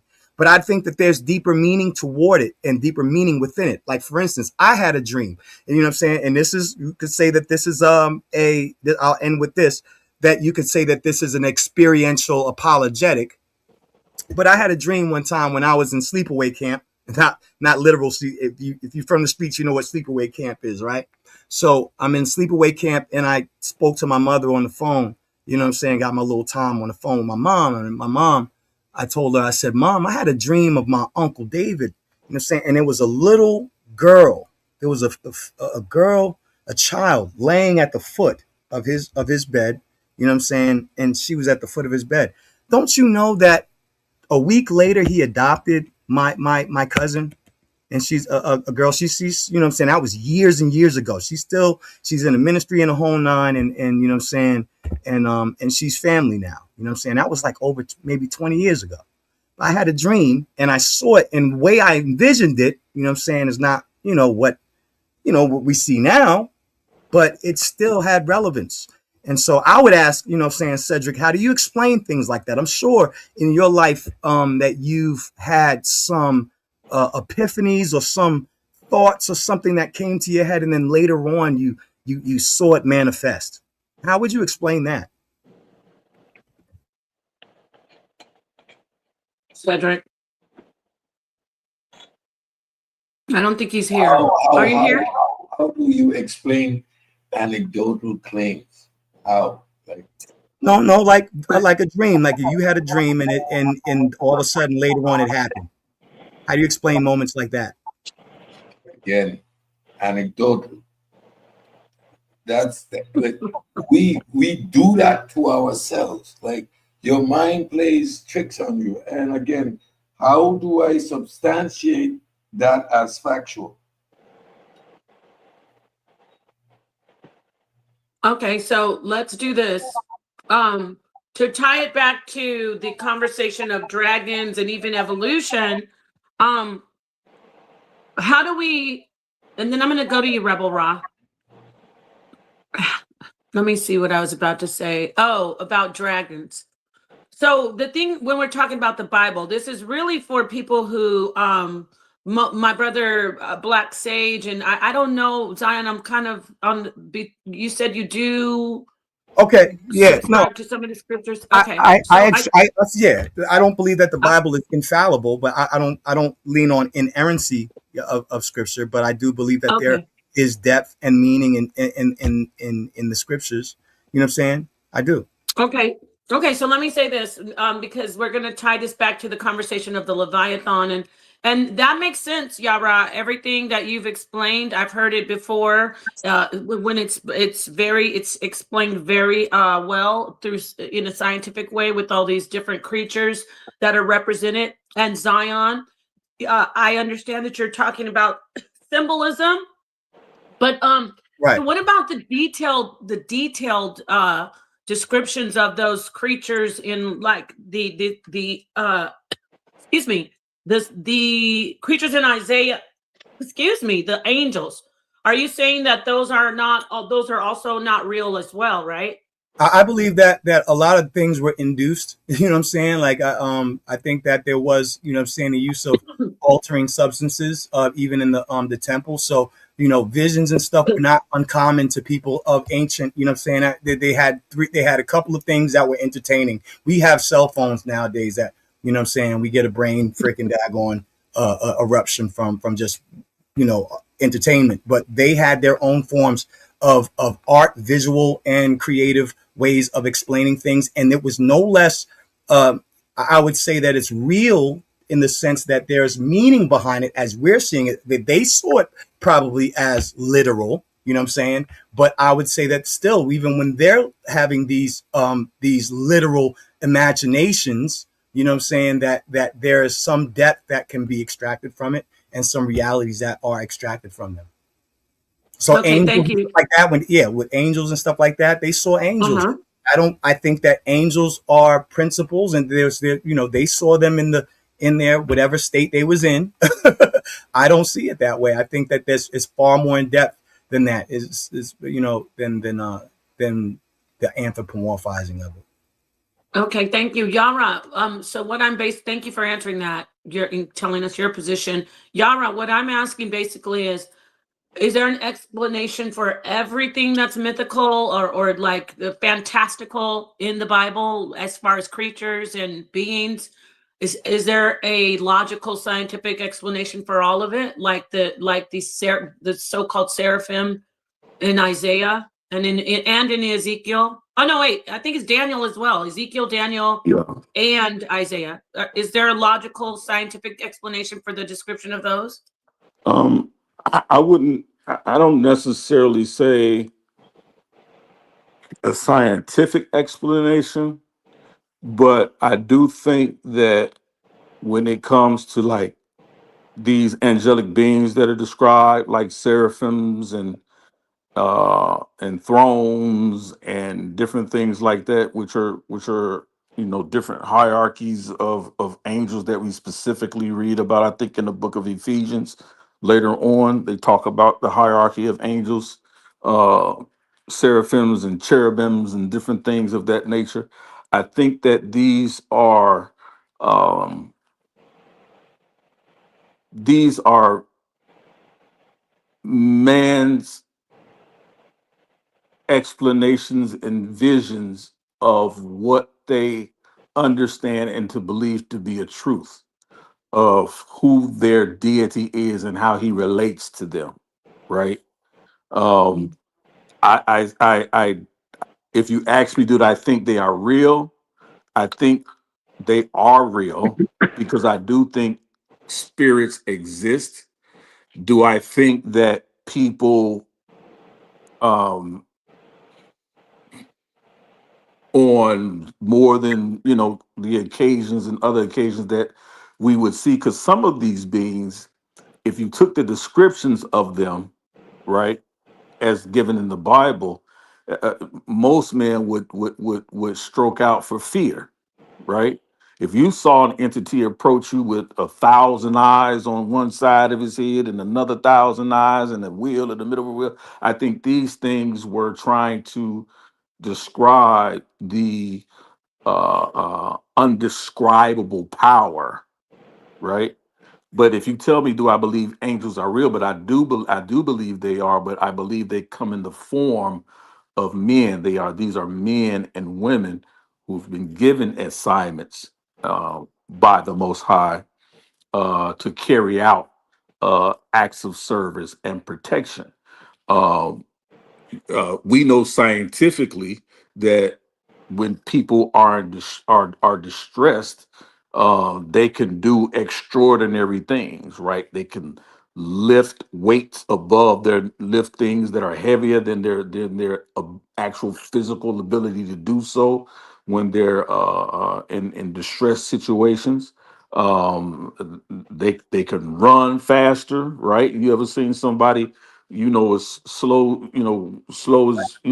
slow walk slow as a turkey, but when they chase by a dog, they run like Usain Bolt, right? All Because it out makes of me fear that's and endorphins and certain chemicals that are released, all it makes me based on, certain fears and aspects. So I think we don't have to dismiss science, um, when it comes to the biblical narrative and say, well, did these things happen? I also agree with my brother Zion when he says we know that some of these Israelites, they were high. They were getting high. They were smoking herbs. The herbs and stuff in there smoking out, We man. yeah, we know that this is what they were doing. And if you've ever smoked or even eating mushrooms, if you was eating these wild mushrooms and different things like that, you're liable to see anything, right? Right. We still don't know what manna is. You see what I'm Is it saying? a Exactly. figment of their imagination, or because I'm going to move over to Rebel Rob, but I wanted you to close out when you park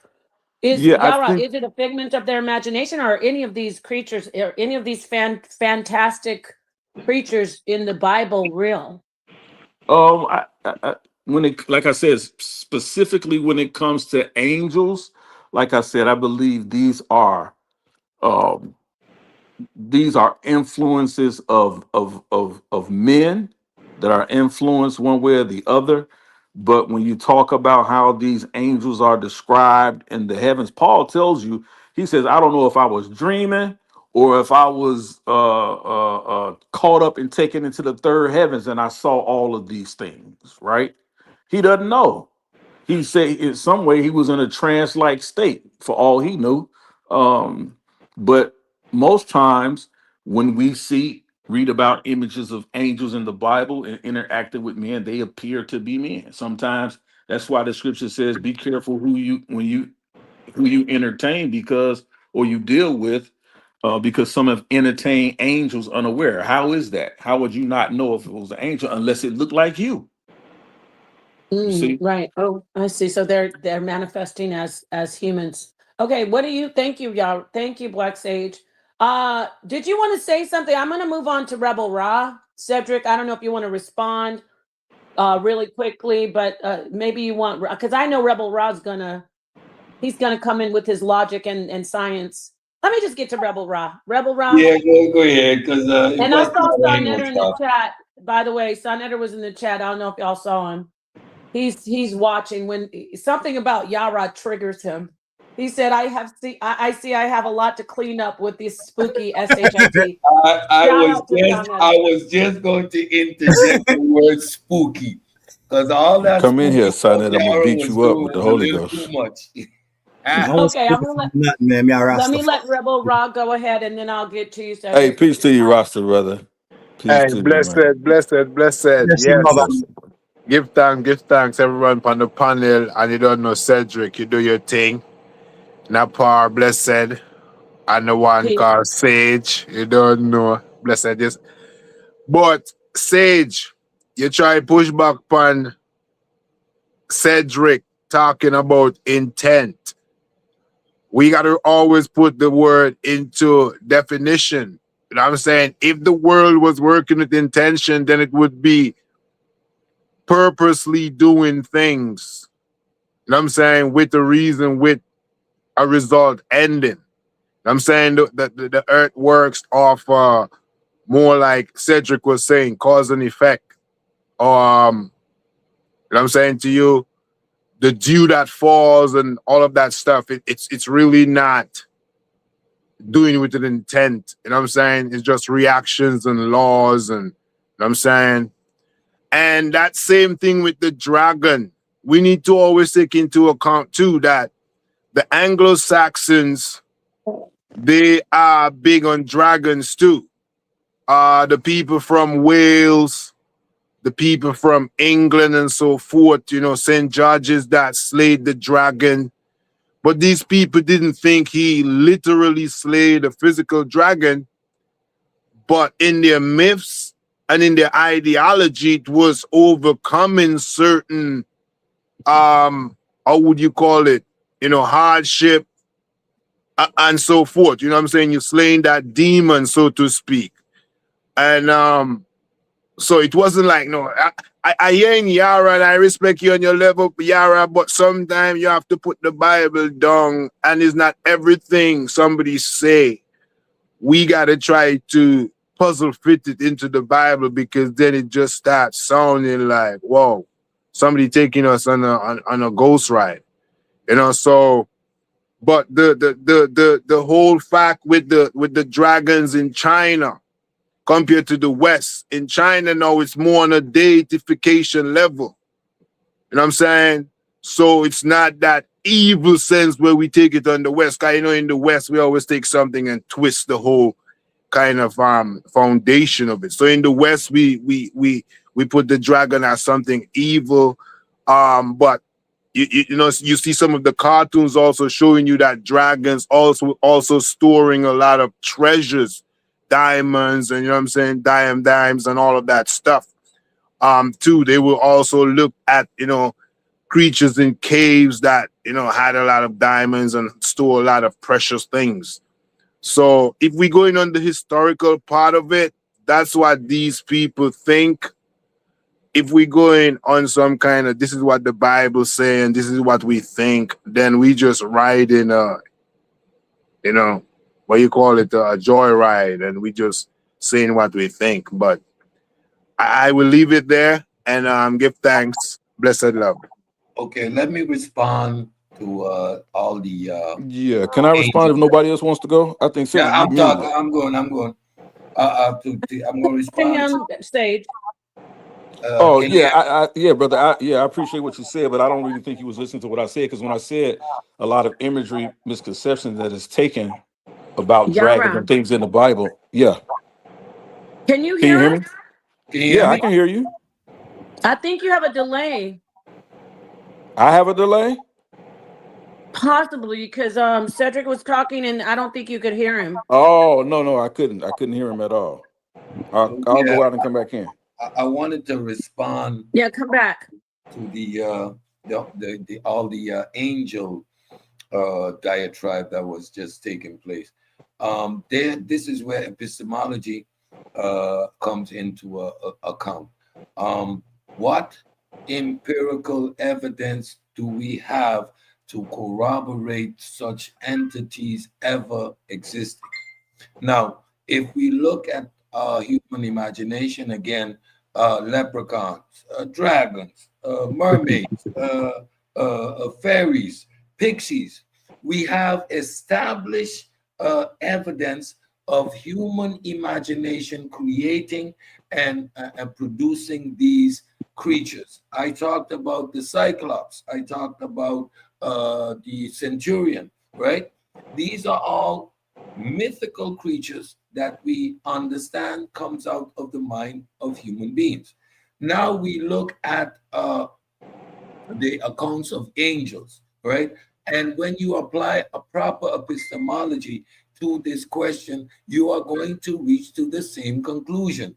These come out of the imagination of human beings. First of all, you have most of them have human shapes, right? Because we cannot conceptualize entities outside of our shape. That's why aliens have two eyes, two limbs. Like we Right. cannot conceptualize anything else. This is human beings. But we're going to give them wings. We're going to give them magical powers. We're going to give them extra eyes. These are the ways that we fantasize and produce mythical creatures. And we use them within our storytelling and we give them these powers. We have cherubims with magical flaming swords, right? And we look today, we see Star Wars coming up with magical flaming swords. Understand storytelling, right? Now to try and create some way to make these entities real, it is hilarious. Like what makes the angel different from the dragon? It is the same premise, the same foundation from where these ideas come. If you look within the Near Eastern culture, you see these type of creatures within the Assyrian culture, within the Babylonian culture, within the Egyptian culture. We see winged human beings, right? So you can understand the milieu in which these concepts come into being and take them for what they are. Okay, thank you, Cedric. Yara, would you like to reply? Yeah, I have to push back a little bit on that. Just let me say, like a lot of these things that we hear about that have been mythicized, some of these things do have an element of truth to them. So we can't make that mistake and just say, oh, because we see, we hear an image or something described this way, that there's absolutely no truth to it. Let's take, for example, Cedric just talked about leprechauns. Well, if you actually do your study on leprechauns, you'll see that there was an author by the name of Gerald Massey. He wrote a lot about Egyptology, right?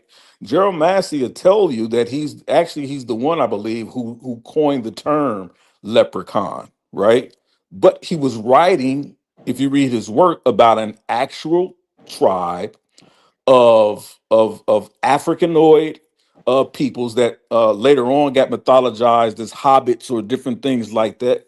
But he claimed that they were like they were African, or like Twa, like a twilight tribe, right? Very short in stature. That the men at adult size got to the maybe the height of maybe some between 4 and 5 feet. That's as tall as they would get. A fully grown men. The women were, of course, shorter than that. They got to maybe of a height of about maybe 4 feet. And they lived in very small homes in Ireland, in in Scotland, I believe, in those regions of land, and they have a whole history about these people, right? And if you actually do a little bit of research, you can see where you had British and English explorers actually found these tribes. They have actual photos of them. They're not photoshopped. They're not made up. Gerald Massey talks about these people. They were actually known for having large deposits of gold. So when you get this leprechaun with the gold at the end of the rainbow, there's an element of truth to it if you Right. actually do the study. So when we start to talk about these things, let's not just give blanket statements and say, "Oh, none of these things exist," without Right. actually going into the actual history. The problem that we have is that when I told the brother that was on earlier, like I was saying, like he didn't hear anything or understand what I said when I said medieval times. Medieval times is where you would get these images that you see from people in the United Kingdom, in Wales, and those different places where the tales of King Arthur and the Knights of the Round Table and fire breathing dragons and Merlin. I went over all that, brother. So you only really agreed with my point that I was making while you telling me to come out the Bible. I'm telling you that stuff is not in the Bible, right? So you're still confused about these words. There's no the Hebrews didn't use Israelites didn't use the word dragon. That's an English word Right. It was, that came later on, yeah, right? So when we look at these things, I think people don't read. They don't read enough to make these right. Make it arguments. And I oversimplification. wanted to ask Sister Nepal, she dropped off. I wanted to ask anybody on the panel, why does a rose have prickles? You see, this is where the flim flam comes in. Because I Here could we tell go. you the origins of mermaids as well. Doesn't make mermaids real. Never said they were. Doesn't make leprechauns real. So it's Right. like Never said they were. Never saying that. so again, when I say I understand how humans can create mythical creatures like leprechauns, like centaurians, like mermaids, why do you go now and say there's a kernel of truth as if you're going to bring that back to a kernel of truth about a cherubim? Go ahead, make that connection. Let me, can I fly him? That's an easy one. Go ahead. Go Yeah, ahead, Zion. That's an easy one. real quick. So real quick, even in science today, in psychology, right? We have a whole a list of psychological disorders and clinical terms explicitly named after figures from Greek mythology. This is what I'm describing when I look at mythological characters and whether there's reality behind, you know what I'm saying, the perceived imagery or symbolism that. And so here we go. Narcissistic personality disorder comes from Narcissus, right? Simple, right? Oedipus complex, mythic origin. Mhm. Oedipus, you know what I'm saying? Electra complex, the echoism, mythic Mhm. origin of echo, the myth curse, and I believe that a lot of our ancient ancestors looked at these things as realities within the human context, psychology, how people Facts. behave, how they respond to certain stimuli from the environment, from the world around them, and from the world within. Right. And so we see Pygmalion effect, Galatian Facts. effect, Medusa complex, Cassandra Facts. syndrome, Thatanos, almost every single daggone mythological person that or deity or daggone Gorgon or Titan that is in there is named as a psychological That's a condition in fact. science. That's In a fact. science, you can't get away. They name daggone stars after Jupiter. So if I say, oh, well, that's Jupiter, does that mean that it's Greek? That the Right. Greeks made it? But at the end of the day, that's how they interpreted the world around them and the world within in Facts. psychological terms. And so even with that whole story of the giants, when I hear people talk about the giants, you know what I'm saying, as a person who studies the Mm-hmm. Bible, they talk about the giants and they say that these giants are actual giants. I cringe because the scripture actually says men of renown. They weren't Facts. literal physical giants. Maybe some of them might have been tall in stature, Right. but you know what I'm saying? I would say that the reality is that they were the hardest dude on the block and everybody Correct. knew them and you could get touched. You know what I'm saying? And Correct. that's what it meant for men of renown. They were the big wigs, they were the big dogs. And that's what they're talking about in symbolic terms. They're describing serpents and they're describing, you know what I'm saying, you know, that whole thing with the eyes and the seven wings. Seven has a symbolic meaning of you know what I'm saying, the eyes meaning thousands of eyes, or you know what I'm saying, what have you, meaning that they have full sight, full wisdom, full understanding. It does not mean that it's a literal daggone thing. Fear not. Correct. Okay, well, let me ask you a question about that. Let me ask you a question about That's that. excellent. What about it? Well, I don't know about it being so excellent because Oh, it's why in the great. Bible does it say that Goliath is 6 cubits tall? And why does it say that Og of Bashan is like, what is he, like 8, 9, 10 feet tall? Why does it Yeah. say that in the actual Answer that. Bible? Well, let me ask you. It literally says how Yeah. tall they are. Let me do that one because that's another easy one, right? I talked about this quite a little while ago. First of all, we have to understand how they actually measure the cubit, right? Okay. And they measure the cubit from the tip of a man's finger to the bend of his elbow, right? That is how they measure the cubit. Mm-hmm. So if I put my tip of my finger to the bend of my elbow up to Shaquille O'Neal, he'd probably be about 8 or 9 cubits, which would probably be about 7 or 8 feet tall. And Shaquille O'Neal is about what, 7'2", right? You have Yao Ming was about 7'7". You had Manute Bol was about 7'7". You have what's the other guy that's in the NBA now? Wemby. Wemby would have been considered a giant Mm-hmm. during that day. Okay. Yeah, Okay. so when you talk about a cubit, that's how they measured it. And then when you start talking about cherubims, here's the thing. And that's why I said Zion brought up a great point when he brought up the psychological references to these Greek deities, because the Greeks based their deities on nature and psychology, right? Where we get our basis of understanding psychology and psychiatry. So that's why a lot of these things are named after them. They talked about the conditions of men. So that's how a lot of their deities were formed, right? So that's why that connection he made was great. So when you talk about cherubims, the Hebrews would have never used. That's not a Hebrew word. That's a Greek word, right? Cherubims. And the reason why we say, and reason why we know this is because Cupid, right? I should say Cupid. I said that backwards. Cupid is the actual Greek word, right? Which was what they used to translate as cherubim, which is the actual Hebrew word, right?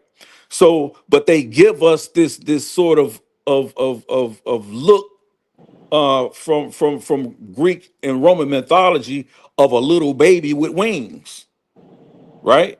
But we know Cupid meant something, right? The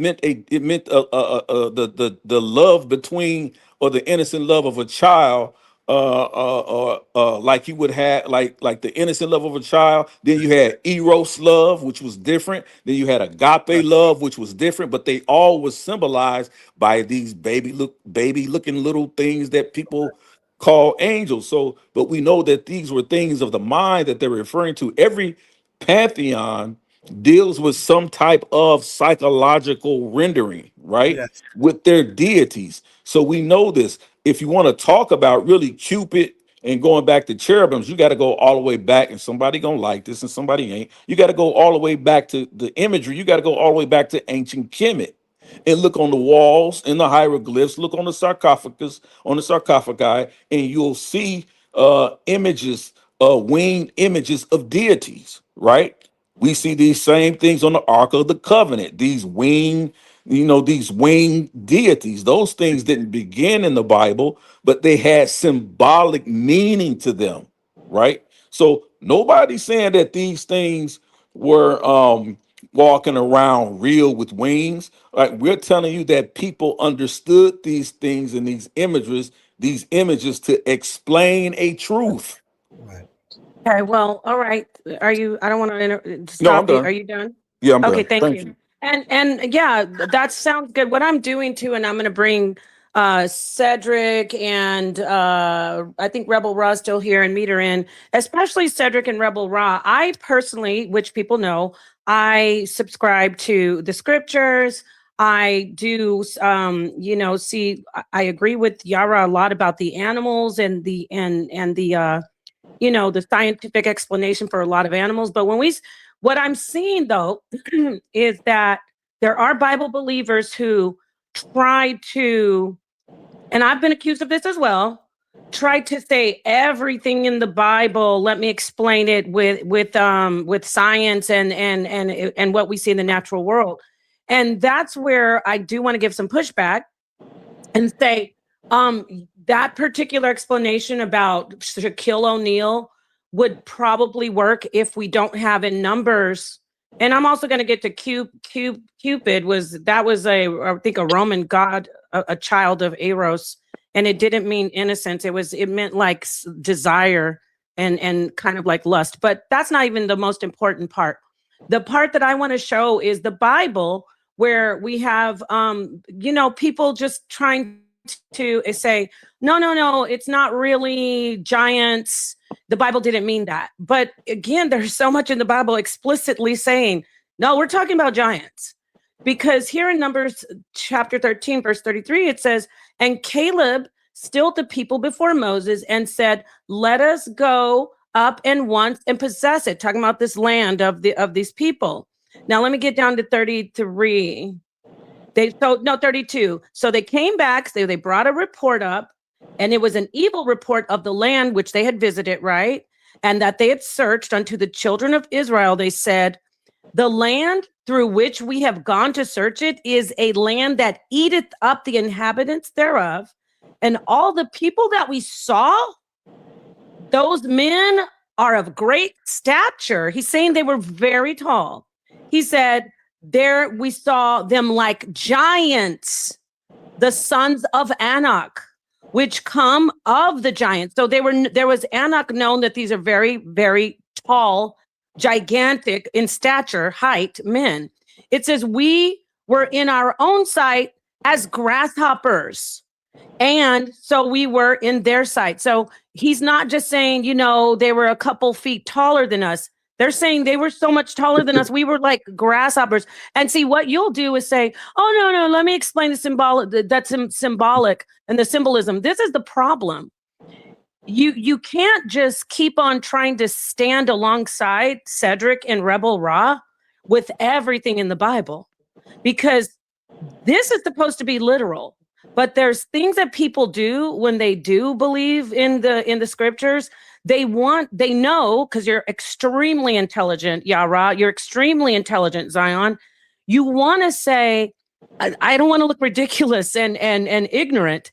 So I'm going to say it's just symbolism in this case. No, not in this case. Maybe, yes, the narwhal, the dinosaurs, 100%. You can explain that. But when we get to stuff like this, you cannot explain it. And so you're going to have to stand, either say it's completely wrong and false, or you're going to have to say, yeah, I think there's giants. Which one is it? Yeah, and I want you to hold that thought, the brothers, both Zion and Elder Yara, Black Sage. One next. I want to go to Cedric And I want him, because he's doing the presentation overall about Leviathan. Do you get what I'm saying? Even I stand with my brother, Black Sage, and my brother Zion. I'm a Bible so-called believer. But do you see where they're kind of like straddling the fence and like, oh, they're super intelligent. They're like, this is so ridiculous and not scientific. I'm just going to say this is symbolism. What say ye, Cedric? And then I'll move on to Rebel Ron, then Zion. I tend to agree with you, Napa. I do not see the need to try and make the Bible a scientific book, a historical book, when you start by indicating a necessity to believe, right? So when you have belief, you do not need science. And it's when you try to conflate the two that you run into problems. Because if I am going to look at the text and it indicates these entities, and there's these elaborate breakdowns of these entities and what they represent, there is no way that you are going to quantify them scientifically. Now, if you say they represent something symbolically, like my brother Zion was saying, hands off. That is open to whatever interpretation you want. Right. But the moment you try to make it fit within the paradigm of reality, then you are going to put up in methodological naturalism, and you lose that argument from the jump. Why? Science makes no claims about the supernatural either way. Within the scientific paradigm, that does not exist. All right. You're good? Yeah, man. So real quick, I want to say that this is not something that I made up or that I'm straddling the fence. This is actual something called pardes in Hebrew translation and interpretation of scripture, right? So pardes is basically applied to Hebrew scriptures, you know what I'm saying, and here in this regard on giants, right? So the Peshat is the plain meaning, the remez, hints, patterns, linguistic clues. The rash means comparative, homiletic, legal, or narrative expansion, and sod, mystical, symbolic, and esoteric. So there are 4 specific ways. Now, they do a sod. Sometimes they do the mystical on top of the mystical, which makes for 5. But this is an actual way that I look at scripture, right? I look at it first for the plain meaning, then I look for the hints and patterns and the linguistic cues. I go and listen to my rabbi break down the Hebrew, and I listen for the cues, then the comparative homiletic, and then the mystical, right? And so Genesis, Nephilim, Anakim, that word comes from the word neck.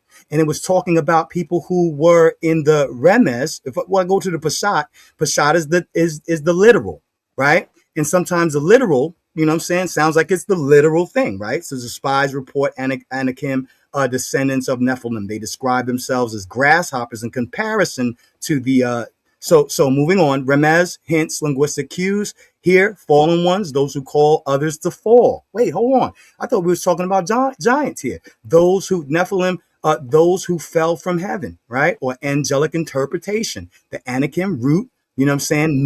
Necklace, hint, rooting long-necked ones, or tall in stature.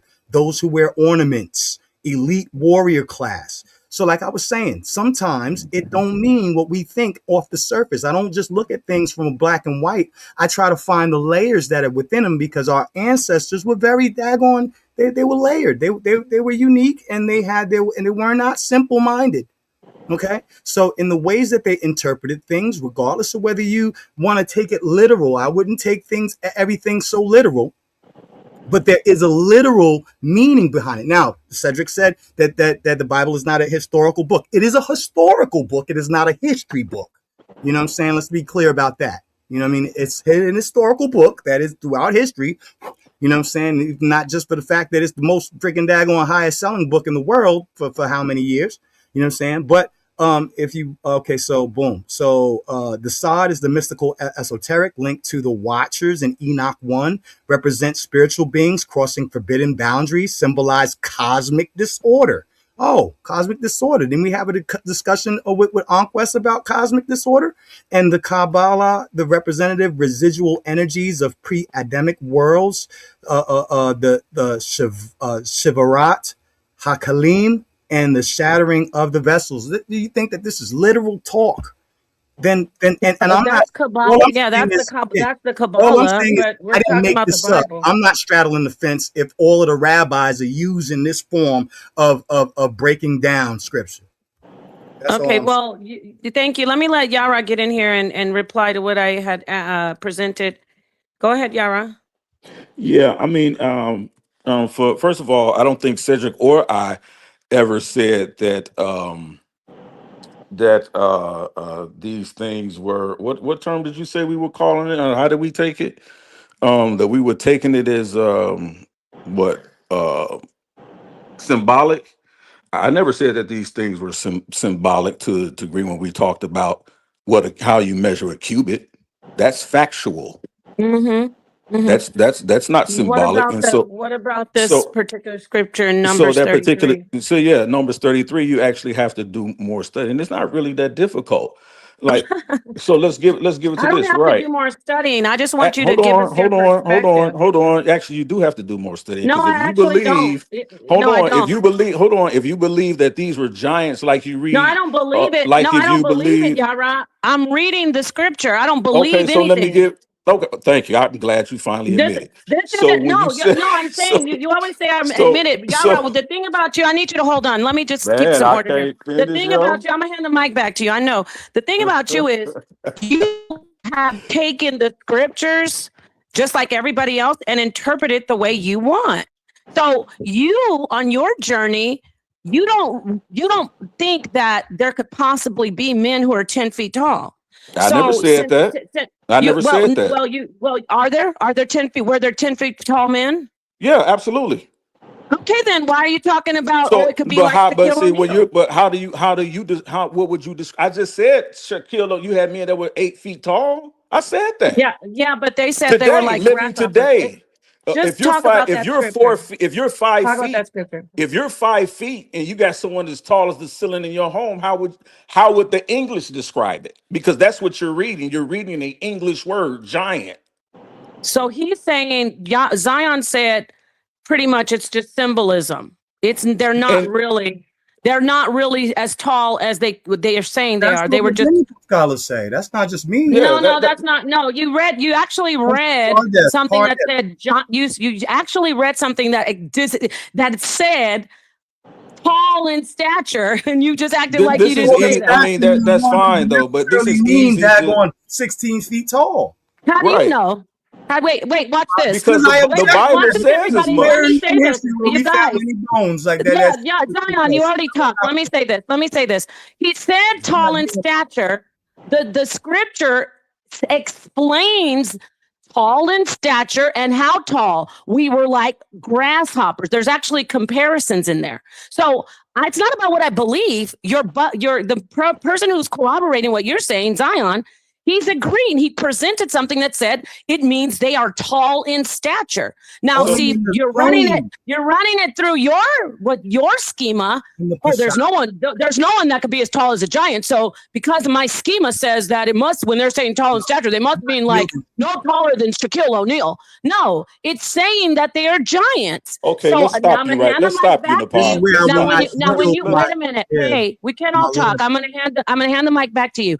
So when you start talking about you have to study, Yara, no, you have to study. It's easy in the Bible. Yara, I'm not listening to you. Yara, I'm almost done. You have to study, and you have to stop going by your feelings. If you want to call it analogies and you don't know what you're symbolism, talking fine, about, and it's in the verses. fine. But the scriptures actually say so let's deal with your verse. Tall in stature. Let's deal with your verse. You're not even thinking. If you're thinking that they're listen, if you think that they're literally saying that to them they would be in your mind when they say we're as grasshoppers, you're thinking the size of an actual grasshopper in comparison to something actually taller. I'm thinking they were very small compared to the people that they were next to. So I don't think they were the size of grasshoppers. Okay. So you think 5? Okay, so you think 5 feet is short? No. See, this is your feelings. Hold on, I'm just asking you a question. I'm talking about these are your feelings. I'm asking you a question. About what I think. No, I'm asking you a question. You just tried to put a whole thing on me that I never said. That's why I want you to listen and then go back and study. Because it's gonna be No, real you go easy. back and study, Yara. This gonna be You real go back and easy. study. This gonna be You real go back easy. and study. Listen, this is gonna be real easy. No, it's not. No, the point is, before you talk, let me say You this. can't Let me shut say up. No, I'm not. I gotta say this. Do you notice that he asked me, and we can start getting disrespectful. I'm ready for it. You know just that not I'm gonna always good shut at beating up. your butt.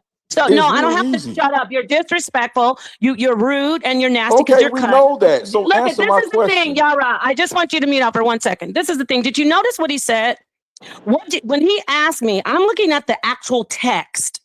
I'm looking at the context of the actual written word in there. I'm looking at the context. And he's saying, well, what do you think? Do you feel like it's 5 feet tall? That's his problem, everybody. He's trying to look at what he thinks that would be small as a grasshopper, instead of just looking at the text like a non-believer or whatever, saying, oh, this is ridiculous. These people were like so tiny compared to these other people that then this is because his logical mind won't let him do it. He's saying, how could somebody be so big?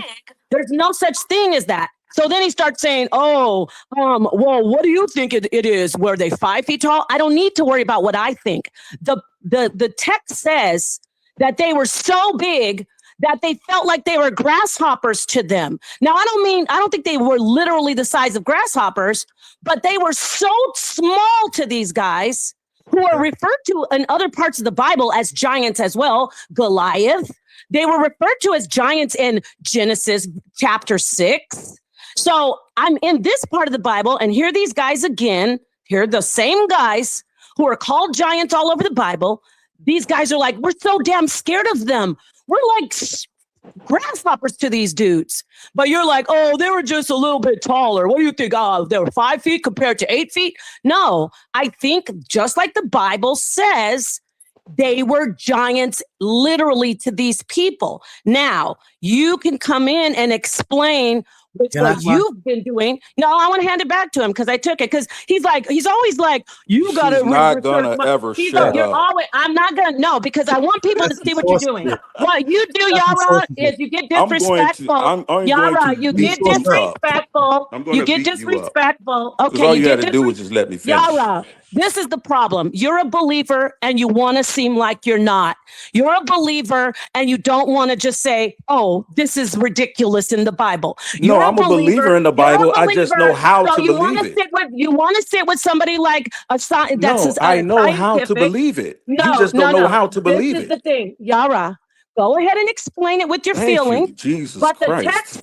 But the text says, you and Zion, that they were giants to the people. It literally we can says, read. I know you're cut. I would have handed it over to you. This is kind of stupid. You don't have to talk. The reason I'm still talking is because you keep on cheerleading when I'm talking. Yara. Why don't you just let me finish and shut up? Zion read something. I'm not going to shut up. I don't care who says shut up. Why don't you shut up? Hey, I could always mute you. Zion. That's what a woman would do. It said, what did you say about women? That's what a woman would do in her feelings. You know what? You're talking about women and sex and being disrespectful. You're about sex. You're showing that you're disrespectful and unprofessional. First, you attacked me and told me shut up. Then you start talking about my gender.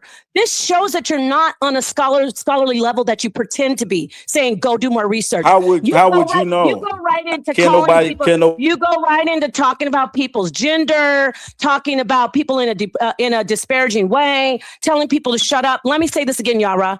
You're not some professor sitting on a fucking bema.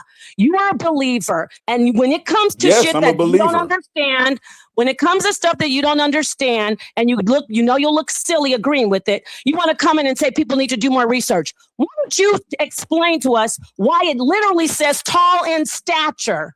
And don't come in saying, was it 5 feet compared to 6 feet? It says they felt like grasshoppers next to them. Now you come on in with your disrespectful self and you explain it to us.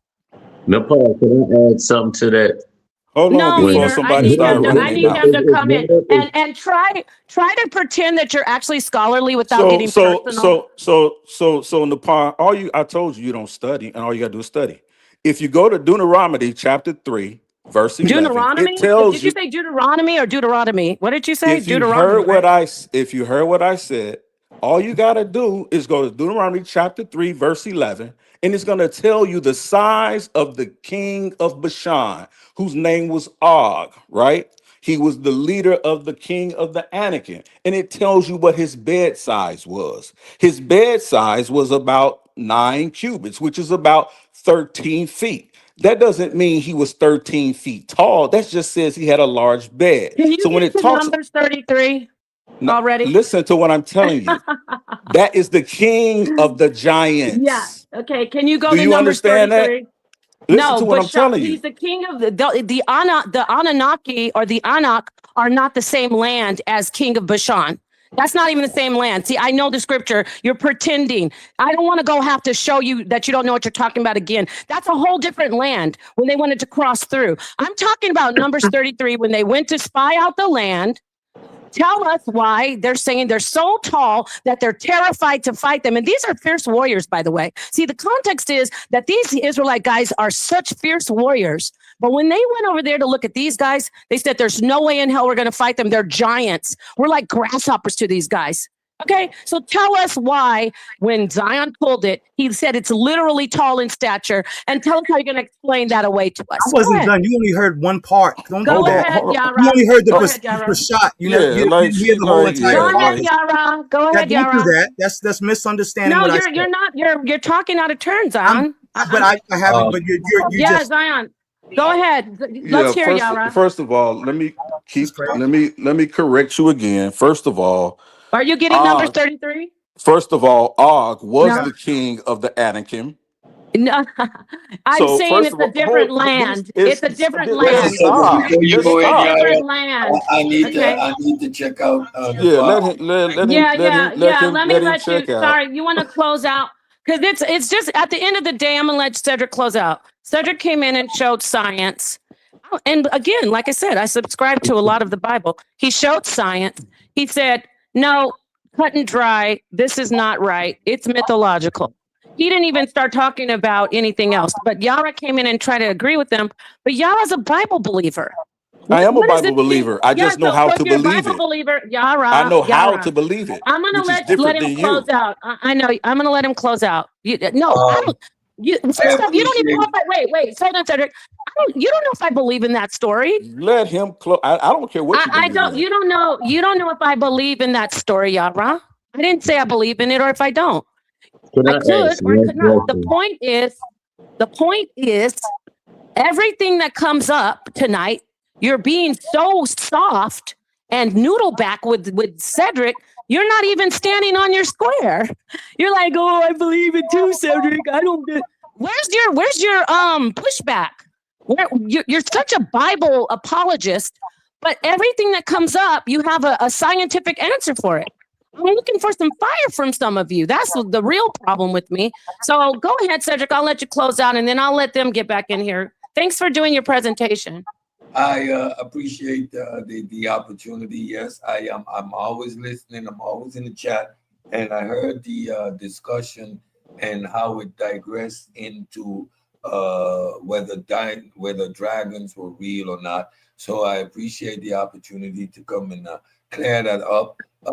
Let me state emphatically, dragons are mythological creatures, like my good brother also attested to, which only affirmed everything I said. In the East, they are seen as deities, benevolent, and have control over weather and etc. Right? They are benevolent. In the West, they are considered fire-breathing, destruction, hoarding of gold and jewels, etc.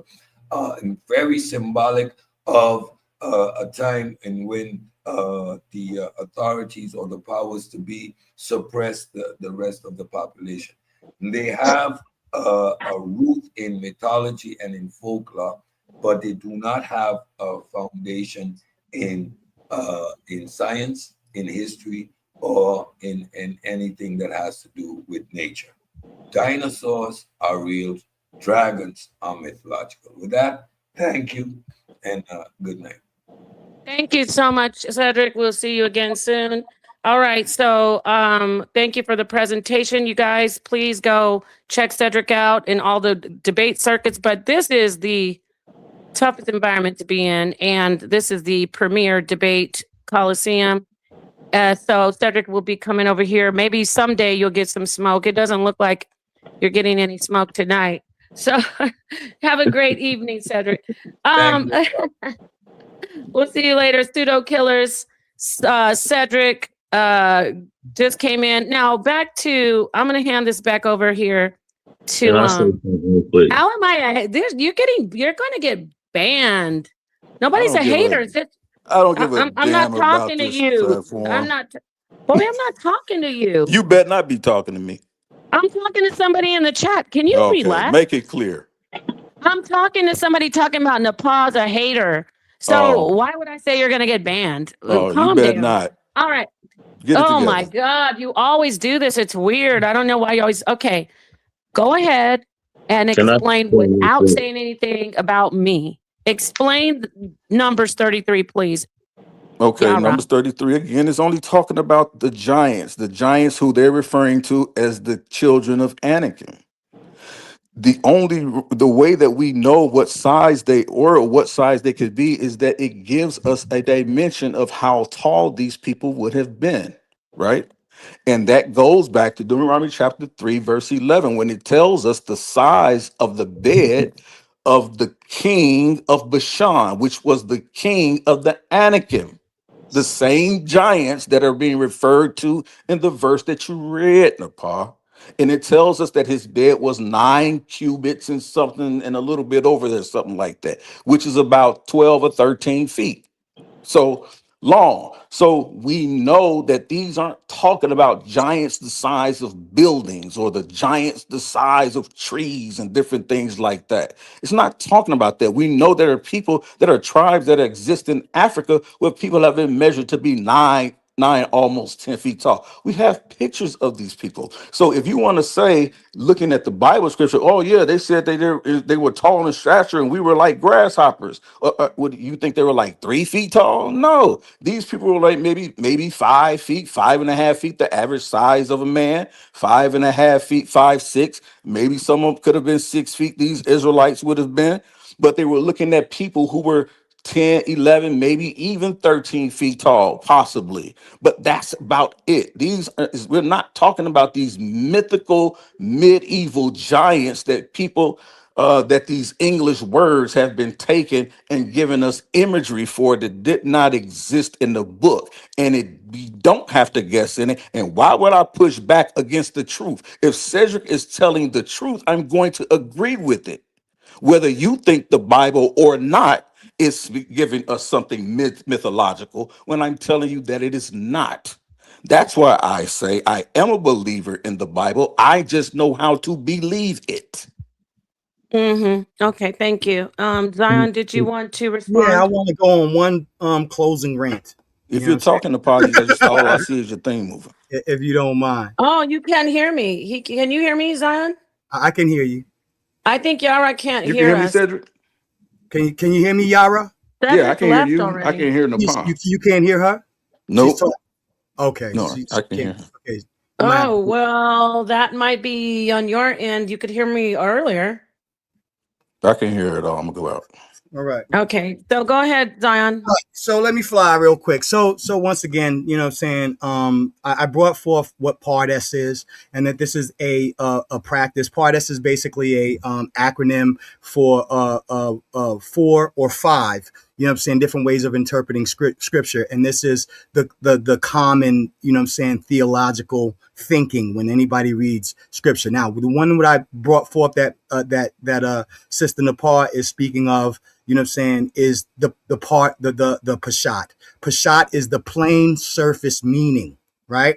And then you get down to 2, remez is the hints, linguistic cues, symbolic echoes, you know what I'm saying? 3, darash, comparative, narrative, legal, and cultural interpretation. and then Sod, mystical, esoteric, Kabbalistic interpretation. So getting down to this, once again, this is not just me. This is rabbi commentators, right? So Rabbi David Sedley, you know what I'm saying, Times of the Israel blog on giants, Sedley argues that the Torah references to giants, especially Og, are not literal descriptions of size, but literal devices teaching moral lessons. He emphasizes that the Torah never actually describes Og's height, only his bed, and that the giant language is symbolic. Rabbi Avi Ballet also agrees with that. Rabbi Yehuda Serpent Chabad, you know what I'm saying, Chabad.org article on the Nephilim. Rabbi Serpent presents multiple interpretations and highlights that make classical sources reject the idea of literal giants. Here, Rabbi Abraham Ibn Ezra. So here's all your Jews. Rabbi Shmuel Ben Meir also disagrees with it being literal, right? So let's go down to some black authors, right, or scholars. Well, here's one who's just he's a white guy, but he's Michael Heisner, but he's influenced on the black scholars, right? And I'm listing only because black theologians engage this work, right? Dr. Kane Hopefelder, right? New Testament scholar, Howard University, Relevance, argued that the biblical giants and mythological beings should be read through ancient Near Eastern literary conventions, not literal biology. He emphasizes that African, I'm not just going to read from the Bible and give you my interpretation. I'm going to give you... Because you said Michael Heiser, right? Yeah, he disagrees with that. So Dr. Wilda C. Gaffney, a womanist Hebrew Bible scholar, Gaffney interprets Nephilim and the Raphaim as mythic archetypes, not literal beings. And then going down, let's get here, Numbers 33, what it actually means. Actually supports my argument. The travel log, the legal historical itinerary listing every place Israel camped from Egypt to the plains of Moab. It's basically the Torah's official record of the journey. There are no Nephilim or Anakim or Raphaim, no giant or clans. But why this matters for the giants, Numbers 13, the spy report is where the giants appear. But Numbers 33, the actual historical itinerary, does not mention giants at all. 20-foot beings, right? Supernatural hybrids because of the land truly contained. Because if the land, 20-foot beings, you would expect official travel records. You know what I'm saying that. What this implies, you know what I'm saying? The giants' language in Numbers 13 is rhetorical, not biological. It shows a real history. Numbers 13, persecution under fear, factual itinerary. In fact, God actually gets mad at them for calling themselves crickets and saying that and punishes them for exaggerating.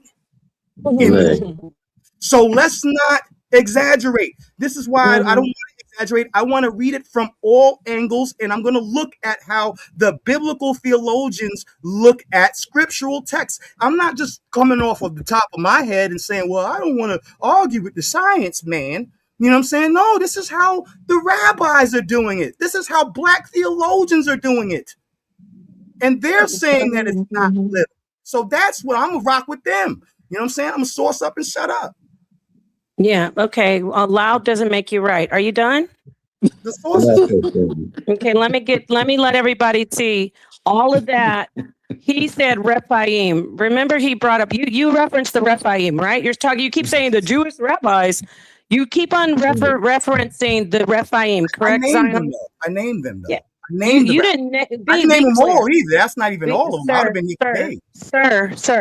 I'm asking you again. It's so simple. It's so simple. Did you reference them as Rephaim, correct? You scared of something? The sources reference them. As Rephaim. As Rephaim. I can't pull it out. It's Nephilim, Raphaim, they name them both. They didn't just say Raphaim. Okay, but let me ask you again. Nephilim, they also brought up the come on now, Anakim. They even showed that means long neck, or you know what I'm saying. Why are you going into another diatribe? I'm answering your question clearly. You're not answering my question. Hey, why are you? You just talked a long time, so I'm trying to ask you because I'm getting ready to show everybody. Yeah, they're the Anakim, they're the Nephilim, and they're the Rephaim. And when you keep talking about the Jewish rabbis, and they are saying you're saying that the Jewish rabbis don't say that they were tall in stature giants. That's what you're trying to assert. I'm saying But that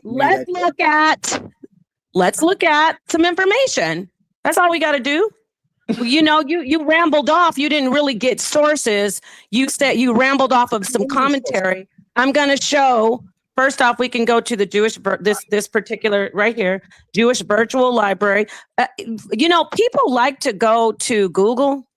I don't want to do that disservice, but I will a quick Google search for anybody. If you put in Rephaim, Rephaim, and ask what the Jewish rabbis and Jewish literature says about them, it'll tell you that it's referring to giants. Giants, y'all. But don't take my word for it. Let's go to this particular piece of literature. The Jewish rabbi definition of Rephaim. Wait, let me get this one, the virtual library. Let's go to this one right here. I think Zion fell out and I'm putting back in. I didn't kick you out. You fell off. And I don't know what happened to Yara. So, okay. Let's look at this right here. Okay. This is just information about, this is Judaica. So these are the Jewish people, the rabbis. This is their definition and what they know as a Rephaim. I don't know what rabbis you were quoting that said, oh, these aren't giants. I'm sure you can find a couple people who want to say that they weren't giants, but the consensus, the general consensus amongst rabbis is that those were giants. Rephaim, did I add it? Let me add this. Okay, let's just read it. Rephaim. The Rephaim are known from biblical, Ugaritic, and Phoenician sources. In the Bible, two uses of the term are discernible. The first is gentilic, referring to a people distinguished by their enormous stature. Since you like to yell, I'm going to read that again. Rephaim, all that stuff he was reading everybody about the Jews, this and the Jewish rabbis, the Jews, the consensus. I know you're cut. Please. No, that was an ad hoc. This is when people start talking over me, y'all. No, I'm just saying that was an ad hoc. This is when people start talking over me, y'all. Yeah. This is when they start, and then I get called a woman because they start. This is when they start jumping in, y'all. Rephaim, which are also the Anakim, which are also the Nephilim. See, these are considered the ones that actually like they blended with the angels and the humans, and then they died and their souls existed. This is the same type. This is the same concept. Rephaim are known from biblical, Ugaritic, and Phoenician sources. In the Bible, two uses of the term are discernible. The first is gentilic, referring to a people distinguished by their enormous stature. Especially singled out are Og, king of Bashan, and the powerful adversaries of David's heroes. That would be Goliath. The biblical authors trace their designation to an apparently human eponym, Rapha. That means a human name. The Bible's emphasis on the size, not how much money they have and land they own. The size and the strength, which is might, of the Rephaim is responsible for the Septuagint's rendering gigantes, which is giants, and titanes, which is titans, as well as for gabar, which is strength in Hebrew, of the Peshitta. I think that's what you were just trying to reference, the Peshitta, right? The Gabaraya, no, that's the not Targum. It. Okay, well, whatever. The Genesis Apocryphon, on the other hand, prefers the non-committal Repha and Aya. I could keep reading this because it goes on to talk about them, go into the symbolism like shades, spirits, but they were literally considered gigantic people. Enormous is the word they used. Enormous. So, and those are Jews. Those are rabbis. Okay?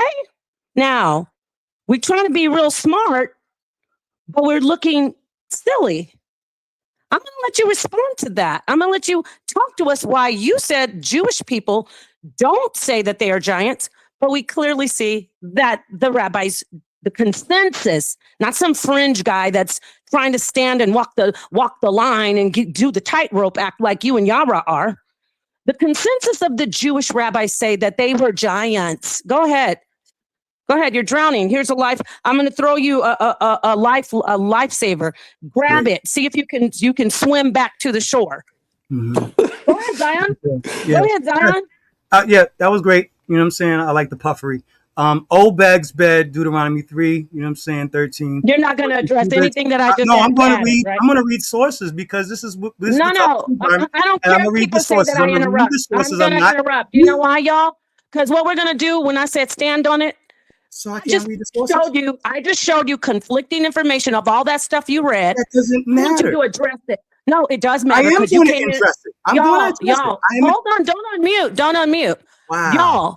Y'all. No, I'm going to give it back to you. But what you're not going to do, you're not going to do the electric boogaloo to some other part of the dance floor. I'm showing you. How you going to tell him how to answer though? Because this is how, ladies. Hey, ladies, this is how I'm going to do it. You're going to stand on it. You were in here talking all with that hot air. Why did he tell us the Rephaim aren't giants? And then the Jewish says they're not giants. But we just saw that the Jewish people said they're giants. Go ahead. He fell off. Maybe he'll come back.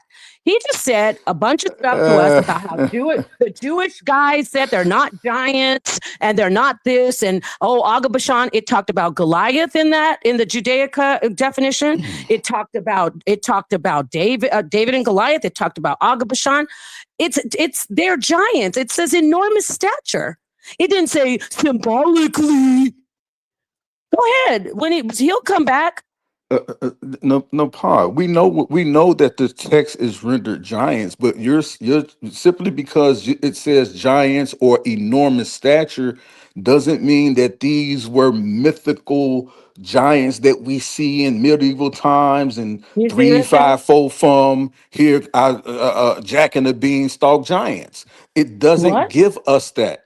So again, what are you talking about? I'm gonna tell you. I'm getting ready to explain. Can you address the text? I'm getting ready. Don't tell me how to answer. I'm getting ready to explain. Enormous in size. I'm getting ready to explain. Let me put it back on the screen while they talk. Here we go. While they pop lock and they do the kid and play.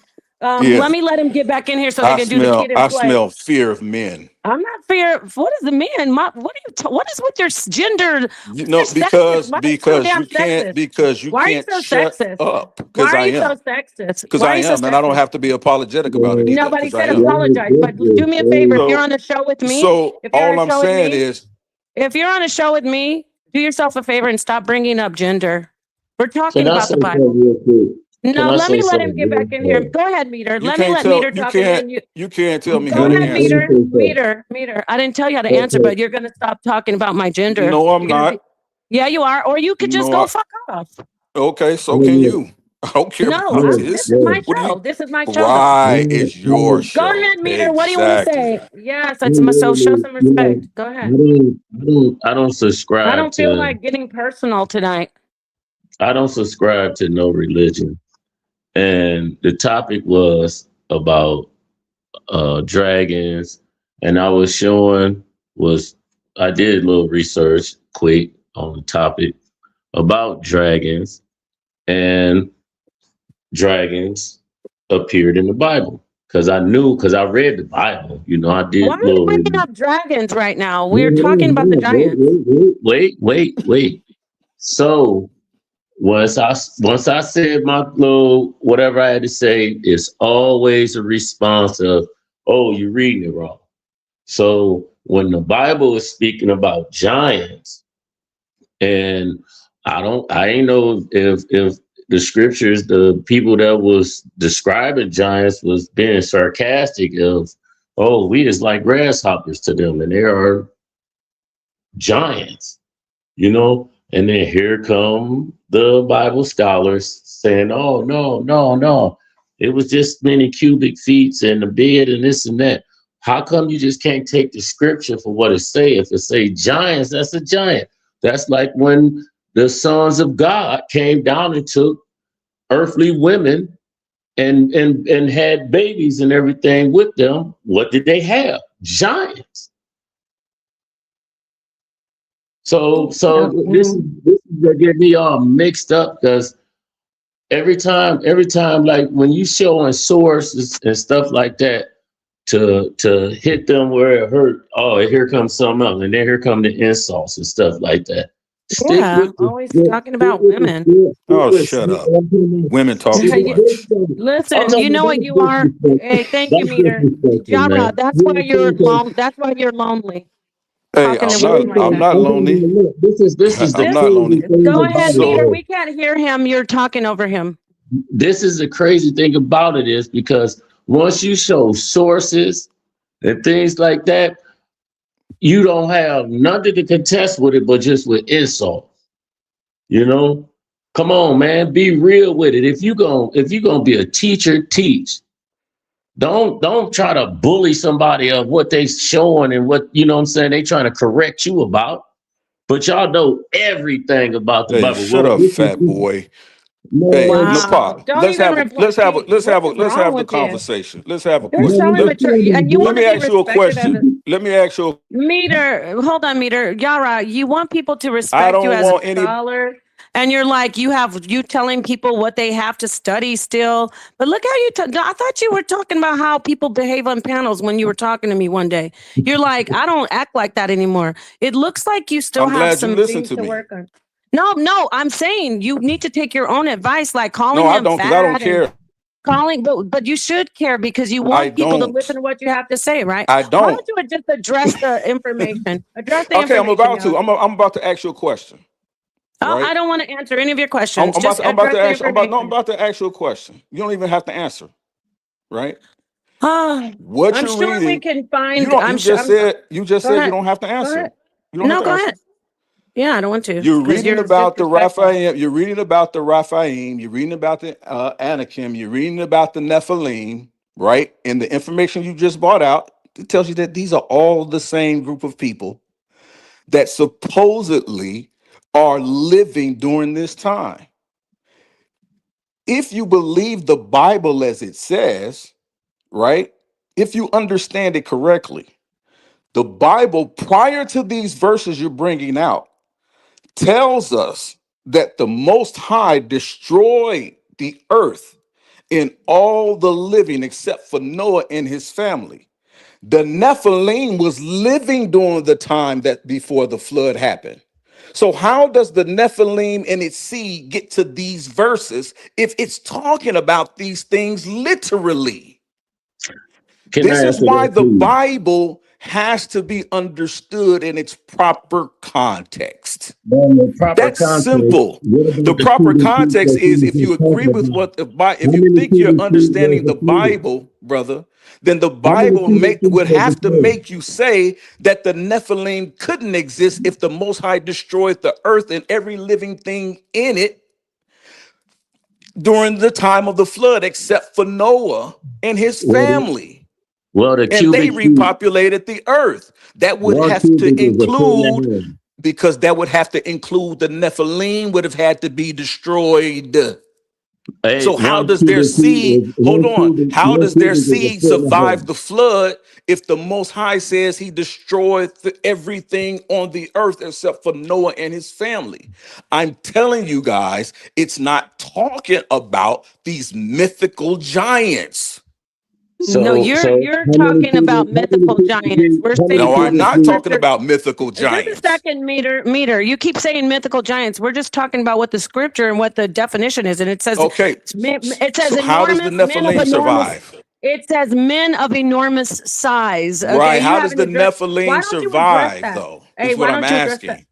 How does the Instead of Nephilim asking, survive the flood then? okay, let me ask you a question. Why don't you, instead of asking us questions, address the actual definition of the word and of what they are, which says men of enormous stature and size? Why don't you address that? I did already No, earlier just about tell an us, hour why is it ago. saying that they're of enormous size? Because listen, I just told you how they measured it. It's in the Bible. It Okay, tells you how they measured it. From the tip of a man's fingers to the bend of his elbow. That's how they measured 1 it's cubit. a foot and a half. A cubic is a foot and a half. Okay.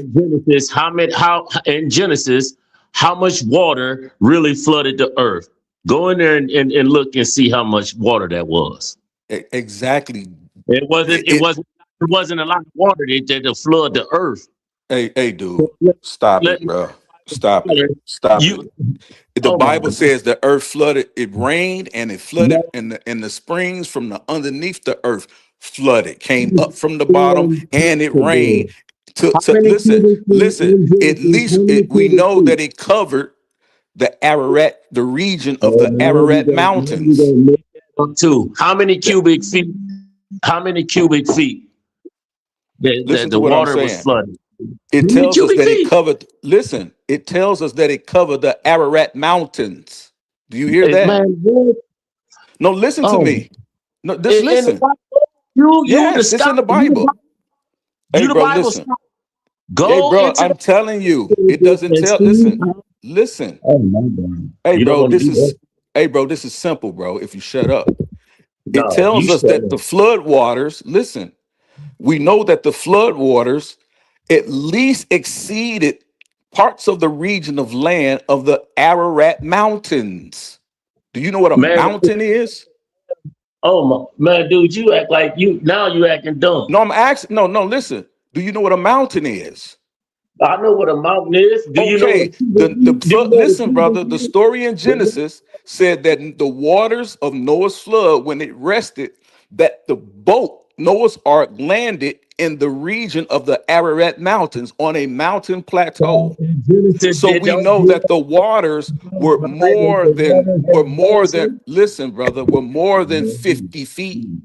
We know that the waters in the plain were more than 50 feet. You just greedy as fuck. So this is what I'm telling you, fat boy. All right. Anyway, you're disrespectful to say that, but of course you think it's cute. I don't know why.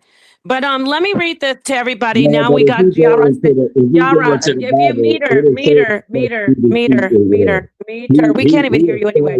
Meter, we can't even hear you anyway. Your mic is all muffled. Can you hold on a second, please, brother? All right. So everybody, we got Yara's feelings. Zion left because I guess he felt like he was embarrassed because I showed that he was wrong. They're both of them are my brothers. I even though Yara's highly disrespectful, but we know how he is. They're my. Shut up, Reed. It's nothing personal. I don't even have to I don't feel like doing all that tonight with you, Yara. So I'm gonna stick with the information. I'm gonna stick with the information. Okay, so they gave us their feelings, everybody. Peace is sent to Phoenix, by the way.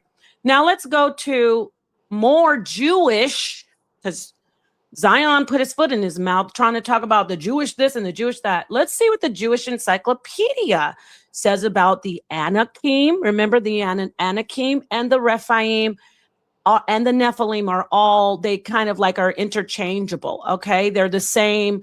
They come from basically, they come from the mating of angels and humans. Okay, what we would call angels, non-human beings, basically, and humans. So let's look at the Jewish Encyclopedia. Don't you guys love it how I can just do this without being in my feelings about it? And trying to insert my own interpretation. But you keep on talking about women. You keep talking about women. But you're unruly, so I guess women have more discipline. Men are unruly. No, you're unruly. Jewish Encyclopedia, Anakim. This is the Jewish Encyclopedia, not the not Meso Street Bible apologetics or Zion's debate smusherhead apologetics. This is the Jewish information. Biblical data by Crawford Howell Toy, Kaufman Kohler. Okay. A pre-Canaanite tribe dwelling in the hill country of Judah and in the Philistine plain. 3 clans are mentioned: Sheshai, Iman, and Talmai. These names seem, from their form, to be Aramaic, but what this fact signifies is not clear. The Anakim are said to have been conquered by Caleb. This is the story we're referring to, everyone. Caleb and Joshua decided they would go fight them because everyone else was afraid because they were big. Now remember, We're sticking with what we're sticking with the Jewish interpretation, because Zion really wasted his time trying to come in here and tell us that Jewish rabbis don't see these as literal giants. And Yara is saying that the interpretation is not literal giants, saying go do more research. Let's see what these Jewish rabbis say. Actually, what Jewish people who study this say. Okay, so they received the territory. In Deuteronomy 11, the Anakim are called a branch of Rephaim. There it is, which is perhaps a generic term. The Hebrew of Numbers 33, that's the one we're talking about, everybody, where they're looking like grasshoppers, classes them also with the Nephilim. That's where Yara was trying to act like he knew and nobody else knew that Og of Bashan is also in this class of people. But Og of Bashan, those were not his particular clan of people in Numbers 33. But I digress. Back to the actual source. It says, class them with Nephilim. But the clause is not in the Greek and is probably a late gloss. In Judges, chapter 10, the conquest is ascribed to Judah. How far the Anakim had been absorbed by Canaanites and Philistines is uncertain. On the genealogy in Joshua 12 through 15 and 13, see Hebron, Kirjath, Arba. Okay, let's get down to the rabbinical. I hope you're still listening, my friend Zion. In the rabbinical and Hellenistic literature, according to rabbinical tradition, the Anakim are the same titanic, that's gigantic. That means big, huge, enormous. Titanic race as the Rephaim, Nephilim, Gibborim, Zamzumim, and Imim. The name, as though contained the element Anak, which means neck, is explained in the Midrash. The Midrash is the Jewish interpretation, the Jewish, when they expound on it, all the Jewish writing, basically, in layman terms. In the Midrash, as indicating that they wore, quote, neck chains heaped upon neck chains. Or that's what Zion was kind of trying to ramble through when he was reading all that mishmash that he didn't even half of it he didn't understand. Or as if from the verb to press, to force, that they seized the solar disk and cried, send us rain. So remember, they're supposed to be tall, right? They're so tall in this writing, it says they seized the solar disk and said, send us rain, or that they squeezed their heads into the sun, everybody. This is Rashi. You know Rashi, right? Zion out there, I don't know, you were bringing up all these different rabbis and talking about what they think, right? So let's keep reading. Of the three sons of Anak who filled the spies with awe and fear. Why did they fill them with awe and fear? Let's do contextual information here. Because of their gigantic stature. It's not an interpretation and symbolism like you guys say. And the Jewish people aren't on your side with this, Zion. Imon, Sheshai, and Talmai. The first is represented in Numbers. And then it goes on to say, it talks about all the different places you can find it, as challenging passerbys, saying, quote, whose brother will fight with me? Remember, that's Goliath when he was like, who wants to come against me? The second stood there, stole it as a block of marble. I think this might mean solid, but it says stole it as a block of marble. A play upon shesh, which means marble. And the third made deep furrows. A play upon telamim, which means furrows, in the soil with every step. The soil with every step, they're heavy people, which has somewhat different and possibly corrupt version. Then it tells you where to go see different writings. And when the spies saw these men towering upon the sky, looks like they're still saying they're actually gigantic, not the size of Shaq, and looking as if piercing the sun. They were afraid and said, we are not able to go up against these people, for they are stronger than he that is stronger than even the Lord himself. And that's why when you heard these two come out and say, oh, because God said later on, they weren't really that tall. Because after that, in that admonition, when the Most High is judging them, says, how dare you? They're not even that big compared to, basically God is saying to them in Numbers 33, I'm God. I give you the most strength. Like, they're not big at all. How are you going to say they're big when I'm the one giving you the strength? That's the real interpretation of that. Let's keep going, because remember, That's he not was what talking that about just said. he was talking about the Jewish rabbis of the You made size that of up. Anakim. You're so But why did immature. you Can just I lie finish? right there, No, though? It but says stronger, not I thought giant. you were a scholar. I thought you were a It scholar. says I'm almost done. stronger, I'm though. reading the source. I'm just reading the source. I know. Get back out of your street mode and get back into your Bible scholar mode. Of the size of Anakim, a midrash fragment, because he was going on and on about Jewish rabbis, found by Schechter in the Pentateuch commentary of the 13th century and published by him in the Semitic Studies in memory of Alexander Kohut. It gives the following description. Everyone, if you weren't listening to me before, please listen to me now. Remember, Zion was rambling on about what the Jewish people said they're not giants.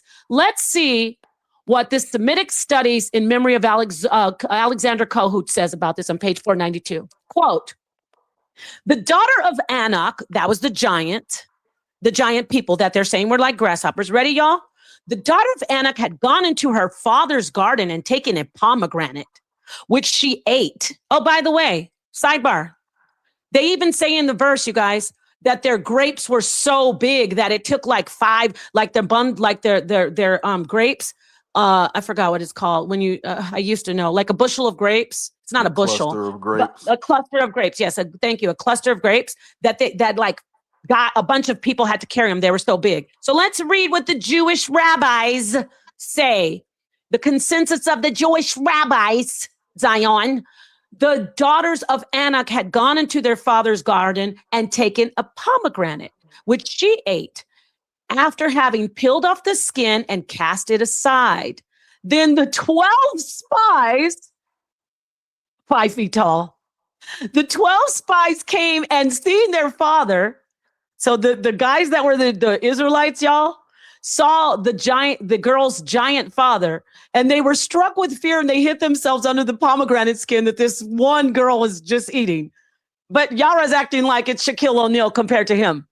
The 12 spies, 12 men hid under the peel of a pomegranate that she was eating. Oh, but the Jewish say they're just not really giants. Oh my God, you guys are getting your ass whipped right now. Then the 12 spies came seeing her father. They were struck with fear and hid themselves under the pomegranate skin, believing it to be a cave. They thought the peel of the fruit was a cave. The daughter of Anak, in the meantime, came back, seeing the pomegranate skin still lying there. She was afraid that her father might scold her for not being neat, for just leaving the peel there. She therefore took the pomegranate skin with the 12 spies hidden in there. So she's so big. He's saying she's only the size of Shaq, y'all, but she could pick up 12 men in the palm of her hand. With the 12 spies hidden therein, and cast it out of the garden, noticing the weight added by the men no more than if the skin had been the shell of an egg. The legend bears a striking resemblance to the story of Giant's daughter, reprints in the Grimm's Kinder und Hamsmarken. And this is the bomb that I'm going to drop, because he was over here saying it's not like the mythical stories, Nepal. It's not like the mythical stories. Grimm's, the brothers Grimm's are literally the mythical story. And the Jewish people, the rabbis, are definitely comparing it to that. So they were gigantic ass people that could pick up, a girl could pick up 12 men in the palm of her hand. How prideful? According to the text, you don't have to believe it. You could be an atheist. But what this guy is doing and what Zion's doing is they're trying to insert their own beliefs and feelings, and they don't want to look silly like what we just read a girl being able to pick up 12 guys in a pomegranate skin. We know pomegranates don't grow that big, but see, they want to pretend, oh no, that's not what the Bible is saying. See, the Bible is saying he's tall as Shaquille O'Neal. No, the Bible is saying they're big as a little girl can pick up 12 men in the palm of her hand, and they're not even as heavy as an eggshell. Let's see if he comes in and addresses the information, or if he gets personal, but he wants to talk about women. Go ahead, Go ahead, Yara. Sa.neter is always on my mind because he's a king. I taught him. I taught him. He taught me. All right, let's hear what he has to say. Let's see if he gets personal. Well, y'all, he ain't taught either one of y'all don't know shit. So when you read the text in the Bible, that's why I kept saying all night, you don't listen, Cedric don't listen, or the roster boy that came in don't listen. What I said was the problem with people who read the biblical text always keep equating it to medieval writings. You're reading a midrash from the medieval times. Do you understand that, Nepal? Your buddy came in and used this. I only went to this information because Zion came in trying to use it. I really didn't have to use this. So maybe you should have been admonishing Zion. Maybe you should have admonished Zion. I want you to address this where the Jewish rabbis are saying they were giants. Can I finish reading it? You're talking about me, though. I'm telling you, don't worry about it. That's my answer. I'm telling you what they're telling you right there. That fragment that was found was from the medieval times. That's why they equate it to around the same type of story that you read in Brothers Grimm, which I already told y'all that they equate it to like the giant thief 5-4 thumb and the Jack and the Beanstalk. That's the Brother Grimm story they're talking about. Okay, and I'm telling you, that's all that is mythology from the medieval times. The actual biblical narrative. Hold on. The actual biblical narrative does not give you that illusion. That only comes from writers of medieval times, of the medieval era. Show us the source. You just read it. It's right there. I'm going to read it for you right now. We read it in the Bible. Be quiet. I'm reading it right here. It said they were like grasshoppers. Be quiet. I'm reading it right here. It says, of the size of the Anakin. This is from what you just read. A midrash fragment found by Schister in a Pentateuch commentary, number 1, of the 13th century. The 13th century is the medieval era or medieval times. What's your point? And published, hold on, and published by him in Semitic Studies in memory of Alexander Kohout, page 492, gives us the following description. Who is Alexander Kohout, Nepal? According to Zion, Jewish rabbis don't say that these are giants. I'm asking you, who in the source that you read, who is Alexander Kohout? Again, according to Zion, I'll give you some time to Google it. No. You're what you're doing is breakdancing right now. I'm not breakdancing. I'm telling you what you just read. We don't got no money to give you in your hat. I'm telling you what you just read is from the medieval times. So guess what? That's where those images come from. The Bible says they were grasshoppers. Where does it say they're not? Tell me. Because Yara?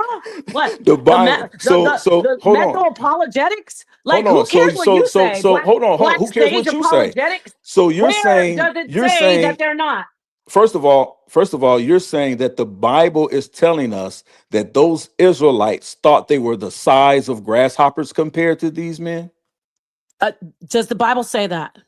No, it's not saying that. I got to What it does is it's making a contrast. You're lying. You're lying because you don't know what you're talking about. No, you just said it doesn't say and that. You never do. No, what I'm telling you, the context of it is the context is that it's giving a comparison in contrast to size. You lose all your. So when you're talking about, right. So listen, I'm gonna explain this again for the people all the way in the back of the slow bus. It gives you how to measure these men. by a cubit. There is And no how one much in is the a cubic? What is Bible a cubic that's in measured a inches and foot? cubit above 10 or 13 feet. Nobody. Where'd you get that? Where did you get the Yeah. measurement of a cubit from? From ancient Kemet. That's how they did it. That's what a cubit is. From ancient A Kemet. cubic is Yes. a foot So in you hand. went. You wait.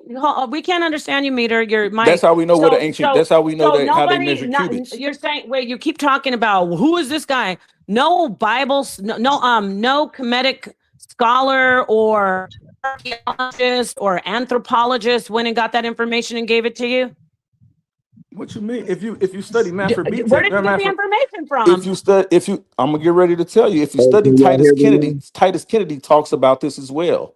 Titus Got it. Kennedy, Titus Kennedy. Titus Kennedy talks about a cubit. If you understand Okay. how they measured a cubit, anybody who's worth their weight in salt as a Bible scholar knows how a cubit was measured. Of course, You we know know what? what you're saying. But Take your guess what? Guess wonderful what? take your wonderful fingers and just Google yourself some information tonight. Got it. Got it. No, And no. it'll You know tell what you you did? Hey, exactly Can you hear me Yara, how now? it got was it. done.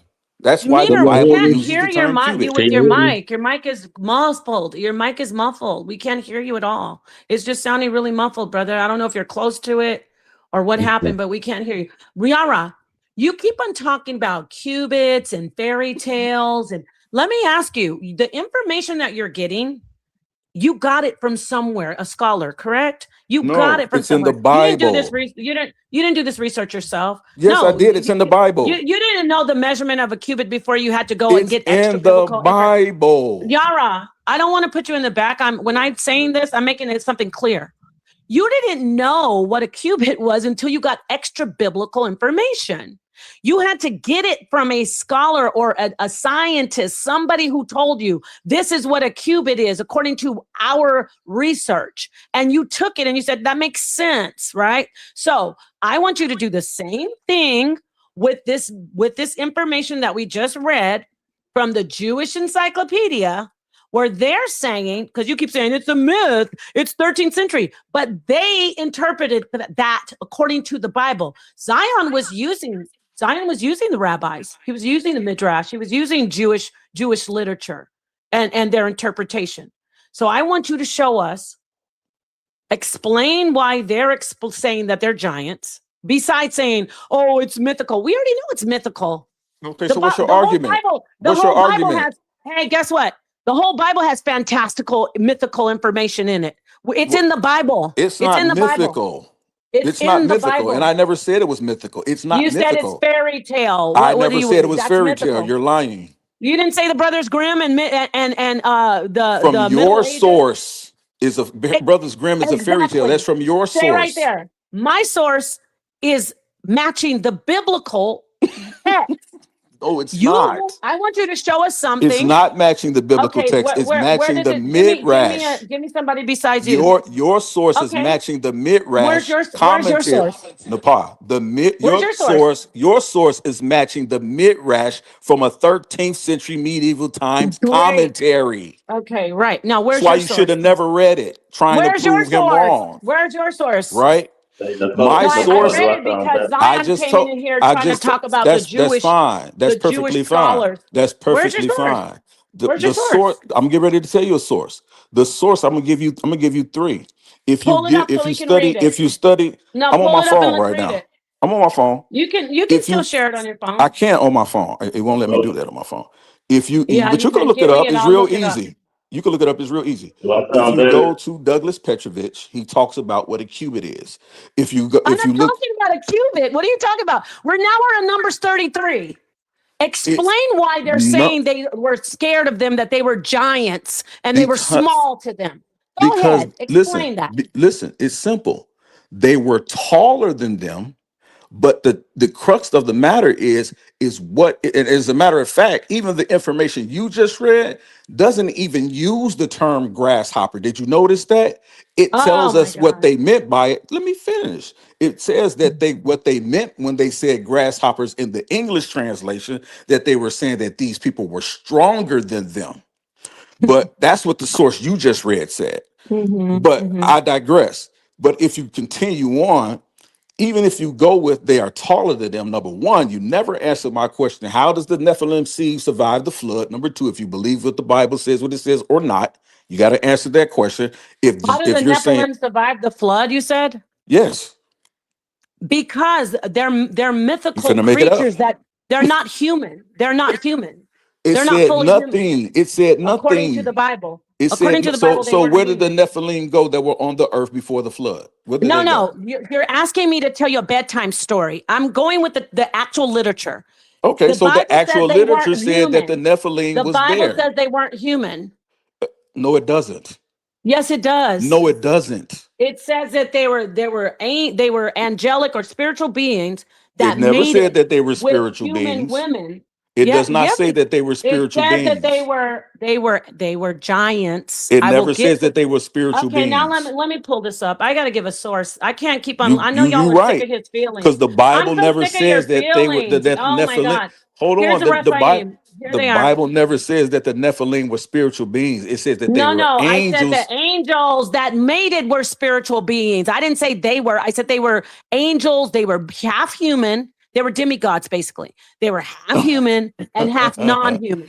They were half human and the half the non-human. Nephilim were the They product were of these, half were the human. offspring of the angels that you say were angelic Yes, I just beings, said right? that. I just said that they're So the offspring, these but are they were God, not human. They God's weren't son, so human. the angels that it's God's referring son. to are not angelic beings or spirits. Spirits cannot I physically didn't have sex with listen. human Whatever you flesh want to and make a call them, baby, they were right? non-human. Okay, stop The Bible trying. doesn't You're say not that. gonna You're get this. making that up. You always are wrong. So The The Bible Bible does say that never they weren't says human. that. You're Serpent. making The that Bible up. does say they were the sons of God, and they were not Okay, human. we are the sons of God. No, not in that context. It said Yes, it mated with is. the no. Hey, it's I'm gonna get you. You know why you're laughing? That's so immature. If you When you study the laugh, book, if you you study know the what that book, is. You listen, know if what you that is study when the you book of laugh. Adam and Eve, if you Oh my study the book fucking of God, he Adam and talks Eve, so it will much. tell you that these So beings that y'all, came down, they, Oh, so that they all you were do is so make shit actual say up. so men. say so All you say do the is make Bible shit up. don't It's say You don't the read. I Bible don't told you. say that no, the you make sons shit of up. You God don't came Just down. go read it. If No, you go read you the don't. book of Adam I and can't Eve, and hear it will meter. tell Meter, you. what are you trying to say? Yara, you're pathetic. Every Go. time So you're up You're here, you get your so pathetic. ass You beat. can't You read. get You your don't so ass whipped read. every time. Just go. Just Yeah, say got I'm. it. Yara, I Just can't say read. I'm not I can't familiar read. with that. Just say I'm not familiar with Oh Yara, that. my I'll go. fucking I'll go God. Will study you it and let him come back. talk? You're That's so what you gonna irritating. Let do. him talk. You sound like Other an than that, auntie. he can't even hear him. He's Yara, not even on the can he panel. He got to talk? go Can out he and come talk? back Can he in. talk? Can he Yara, talk? Can Is he he talk, can you talking? hear please? me now? Is he Yeah, talking? Can take you your hear me? Because busted all I ass hear is half. your big Your mouth. take your CB Can you ass hear me? fucking radio. Go out and come back You in. go out and Stupid come ass. back in. You go Take back your and come back CB in. radio. Your fucking 10-4, good So, buddy. He's talking so to us on a do, goddamn CB. Go ahead, meter. do do the Bible not say the sons of God came down and took earthly women? Yes, Earthly he's a women. liar, meter. He But lies. then, Look, we gotta get some help for but Yara. All he does he, is he, he lie. he's trying to God. do it with insult. He can't defend it, so he got to come with insult. And not Yeah, only it's that, weird. And I not don't feel only like that, doing that not only tonight. that. No, but if like you would speak like, okay, as we hypothetically speak, as you taking a scripture hypothetically speaking, or okay, when do Oh, you he's back. decide? Oh, you I'm talking gotta about, leave and come back okay, again, Yara. You fell off. I'm gonna let him when do, I'm gonna wrap this up because he's just hold on, can I when read the do scripture before he comes back, brother? Because he won't be quiet. a, Damn, it's like trying to cook make barbecue next to old wild hound dog jumping up on the table and like, let me just read this. Okay.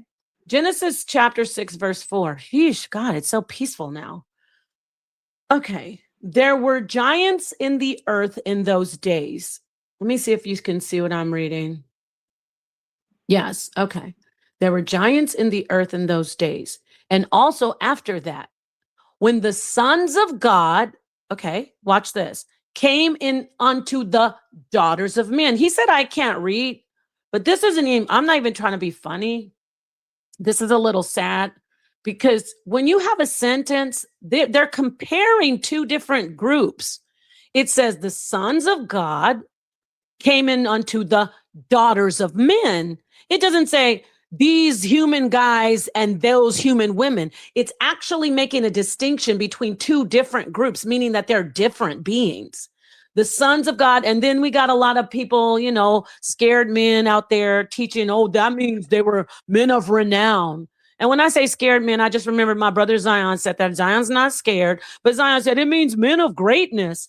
No, the sons of God are not men of greatness in the Bible. The sons of God are the Elohim. They approached the throne of God with Satan in Job chapter 1.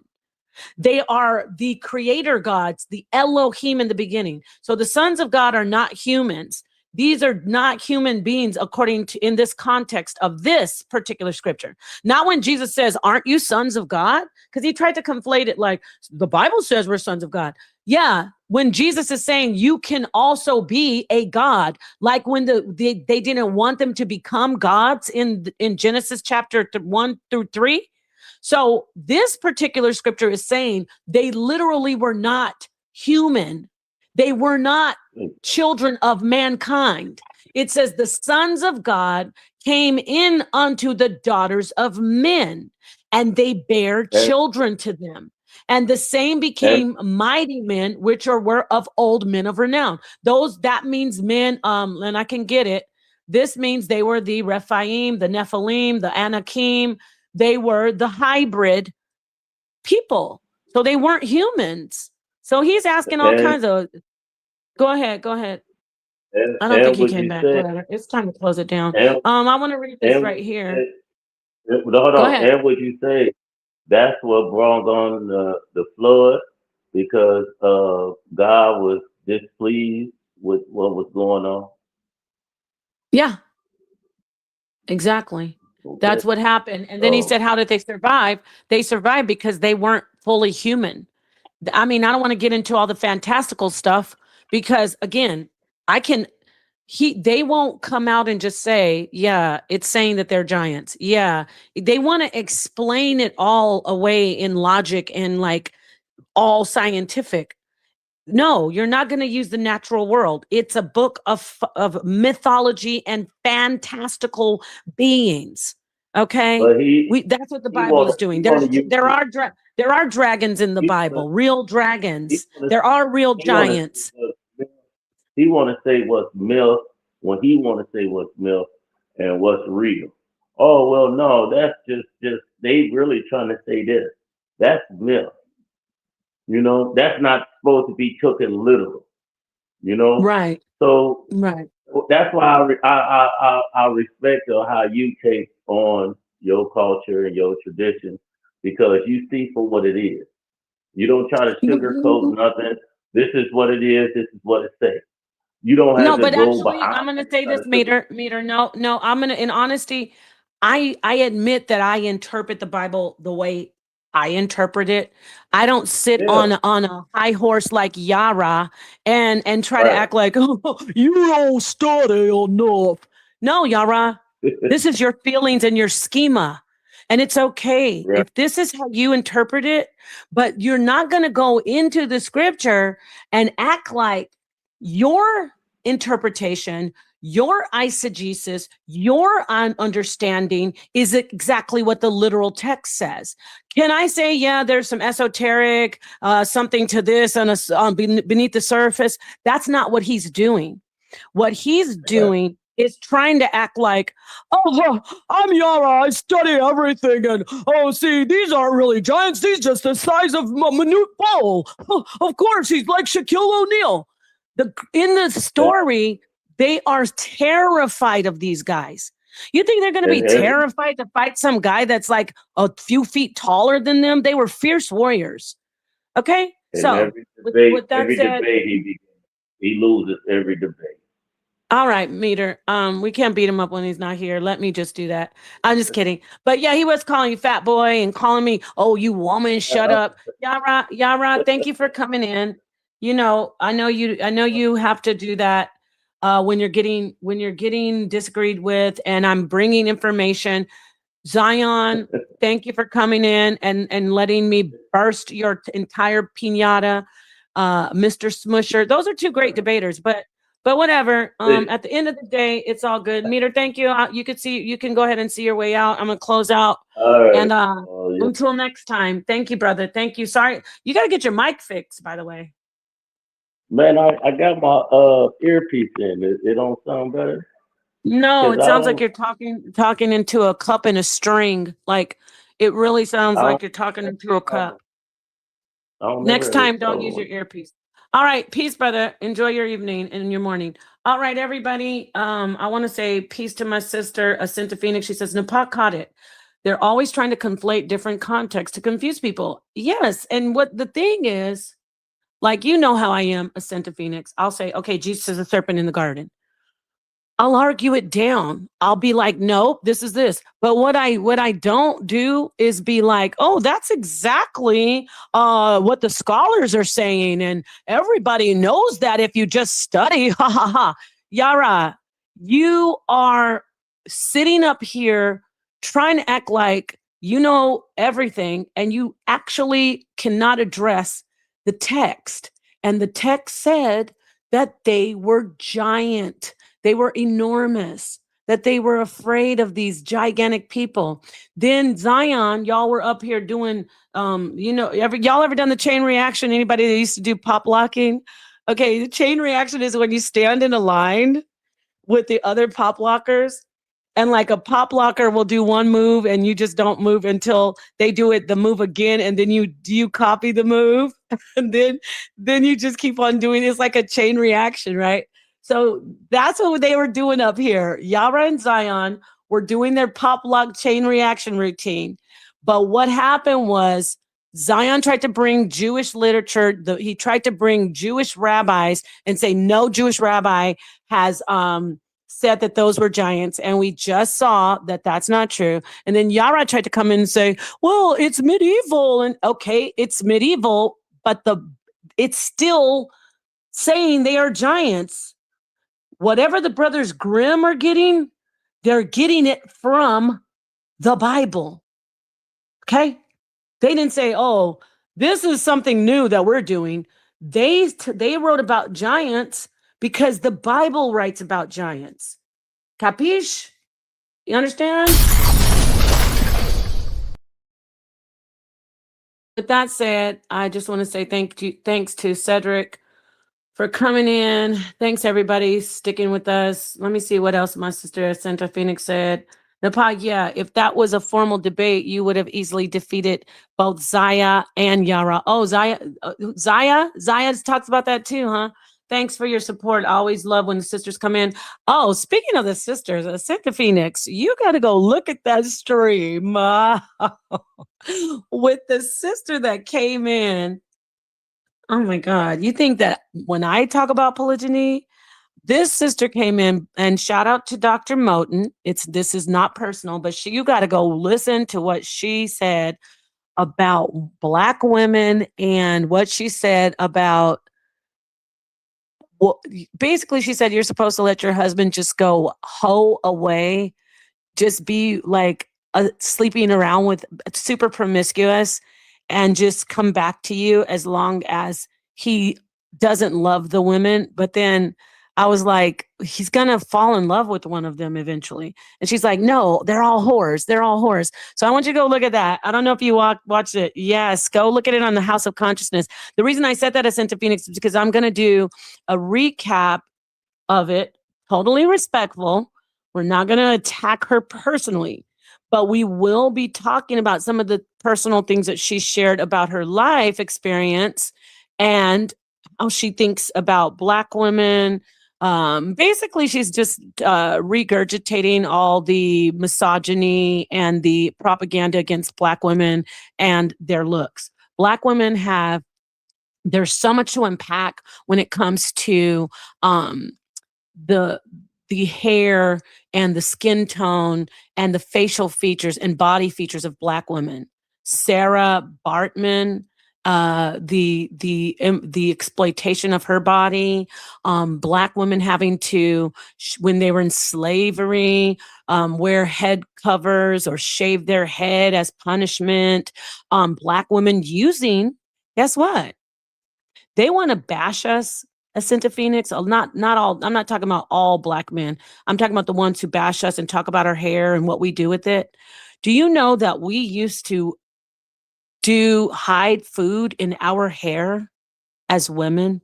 We used to hide food in our head wraps and our hair for our families, including the Black men and the Black boys and the Black children. We would hide seeds in our hair so we could secretly plant, so we could actually have things for survival. And isn't it interesting, the energy and the spirit that comes back, where Black men are the number one people always bashing Black women about what we do with our heads, faces, and our hair. It's like we used to even how do you say it, cornrow different like escape routes in our hair for people to see, because we often had access to different we had a lot of liberties that male slaves did not have. We got trusted much more because we nurtured their children. We literally breastfed their children and raised them. So we had a lot of access and liberties that other more, how do you say, like slaves that worked in the field or male slaves didn't have. So we would even hide things under our hair, in our head wrap, in our braids. We would cornrow escape routes in our hair. And this is factual. But Black men, they cannot stop bashing Black women about what we do with our hair. And when we look at also about hair loss, well, what you don't know, and this is education, I'm talking to everybody in general, not just one person and not just one gender. All women, Black, Asian, Hispanic, Caucasian, hair loss is very common in women because of estrogen situations, hormonal changes. I mean, even when women have babies, they lose a lot of hair.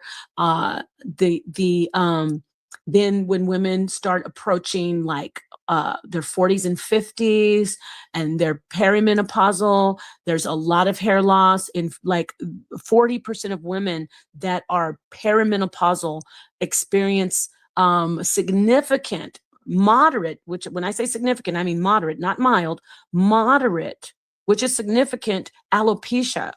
The thing with Black women, because we're always being called bald and we're always be saying, oh, you won't let your hair grow. You so ugly. You hate yourself because you wear wigs. Let me say this. Black women, the alopecia, hear me ladies and gentlemen that care, that have Black women in your lives, daughters, sisters, friends, wives.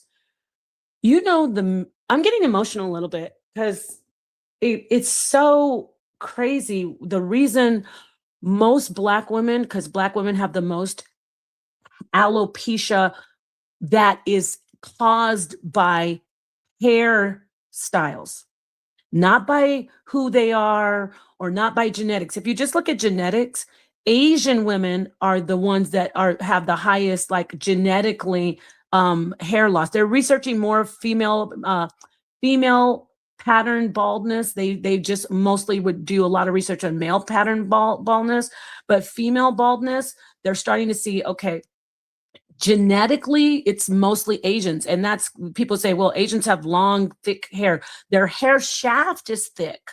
Like the actual strand, it's like super thick and strong. And yes, that their hair grows very long. And there's some other factors in like, as far as how oily their scalp is. So their hair grows very long.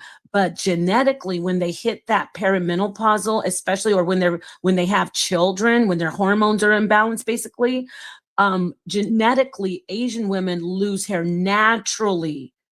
But Black women are the number one leaders of alopecia that is from hairstyles. And that makes me emotional because think about it. Because of all of the mental trauma and the stigma and the bashing, the centuries of it, Black women have struggled with just trying to do their hair certain ways. And of course, we have relaxers that have damaged, we have heat that is damaged, but not just that, like pulling them up in hair ponytails or doing cornrows. So the leading women, or the leading group of women that have hair loss is Black women, but it's not a genetic thing. It is from hair damage. Now you could say, well, that's self-hate. It's not self-hate more than it is just trying to make herself fighting the world, basically, to make herself presentable. And no, I'm not talking about straightening only. I'm talking about even cornrows. Cornrows cause hair loss. Yeah. Box braids cause hair loss. You know that heavy hair that the women attach to the one little strand? Over time, and I know there's Black women out there that can vouch for this, over time, it literally pulls the hair out by the roots. So that's why a lot of sisters, when they get their box braids, or they're really pretty, like the so-called, they say they're called dookie braids, the big ones, the heavy hair pulls the actual natural hair out by where it's anchored. So, you know, you got brothers out here saying, oh, I like these natural styles. Ooh, get your cornrows, baby. You love yourself, don't you? She's tearing her hair out still. And we just have to learn how to do hairstyles without damaging our hair.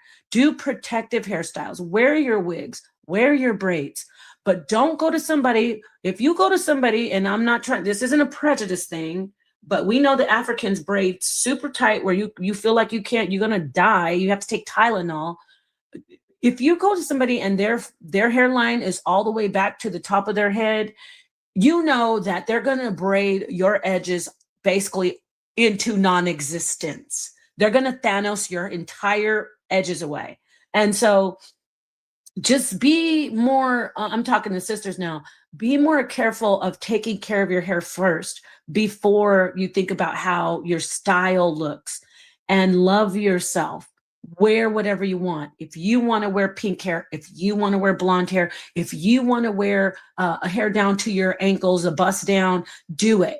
But don't a 30, 40-inch bust down. But know this, make sure your natural hair is being nurtured. Make sure you're taking care of your scalp. Make sure you're growing your hair. That's what I do. I just started wearing wigs in 2020. And I couldn't believe, I was like, oh my gosh, this is awesome. I can wash my hair, I can braid it, I can take care of my scalp, and I don't have to straighten it. Sometimes I do straighten it, like if I want to just show my natural hair, like on a flex. But to be honest, anybody can lose hair, y'all. Anybody, it's hair. A lot of women have thick, long, flowing hair? Yes, and bless them. They're beautiful. They have been blessed. But it is hair. So we have to be more compassionate toward everyone who's dealing with hair loss. But going full circle back around to the Black woman, oh, she bald, she ugly, she wearing wigs. It's like, we're going to talk about that. So I said a lot. I haven't looked in the chat, but I went on my little rant and diatribe. I know this is a Cedric show about Leviathan. I just wanted to let the ladies know, and the gentlemen, we will be addressing what Dr. Moten said. She is a very lovely, physically lovely woman.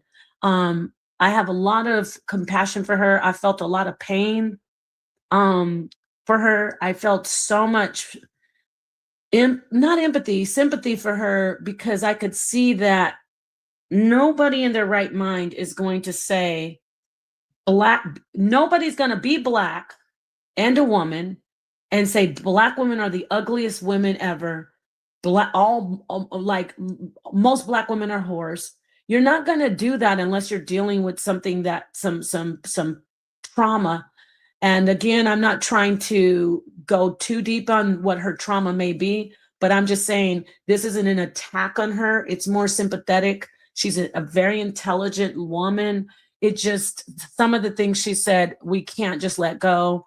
Again, I'm a polygyny advocate. I'm an advocate for polygyny in marriage.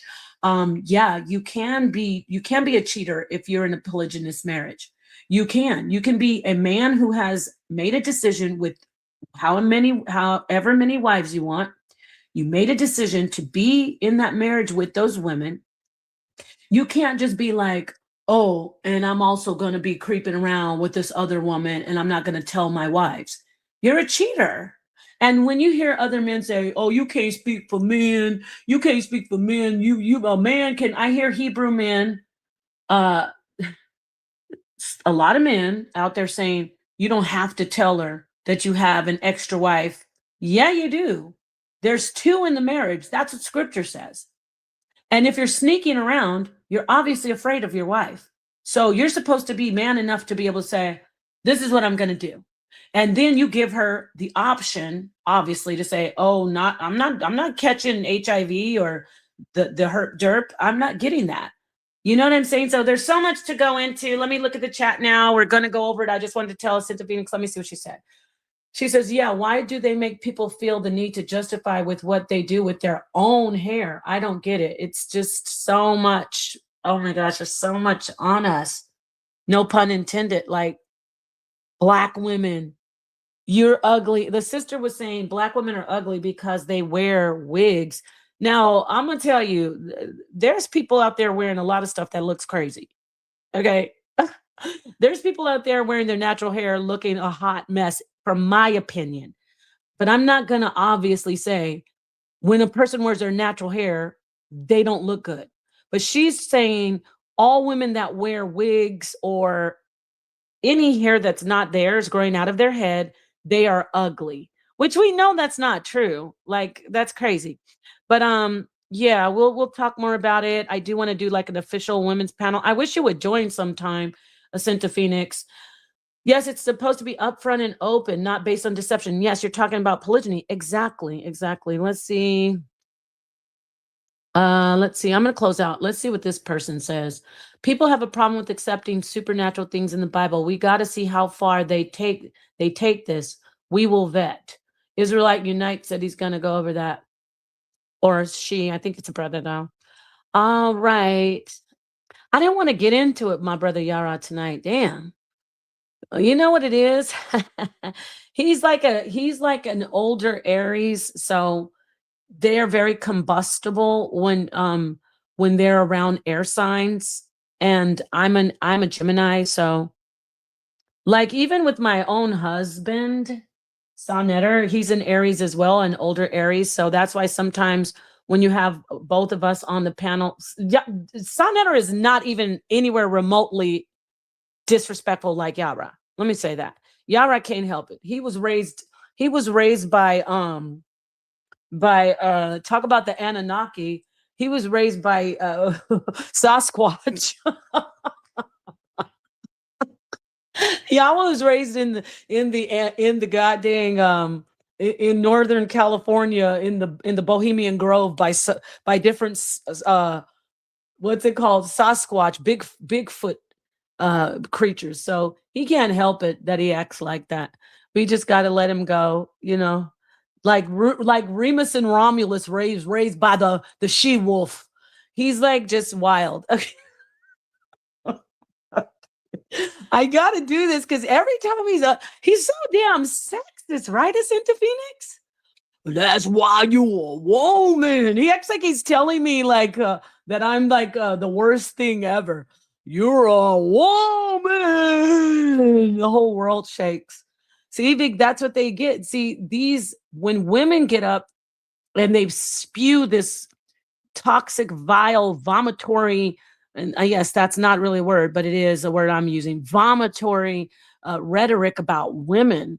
They're spewing this rhetoric about women just for vapid reasons, just empty reasons that, you know, shallow, oh, my husband's gonna love me. If you think your husband, if you say your husband can't stop going out and sleeping and doing sexual acts with strange women that you say are strange and you call them whores, you're grasping at straws, trying to say Black women are ugly when they wear weave and Black women are the worst. They're big mouths and they this and that.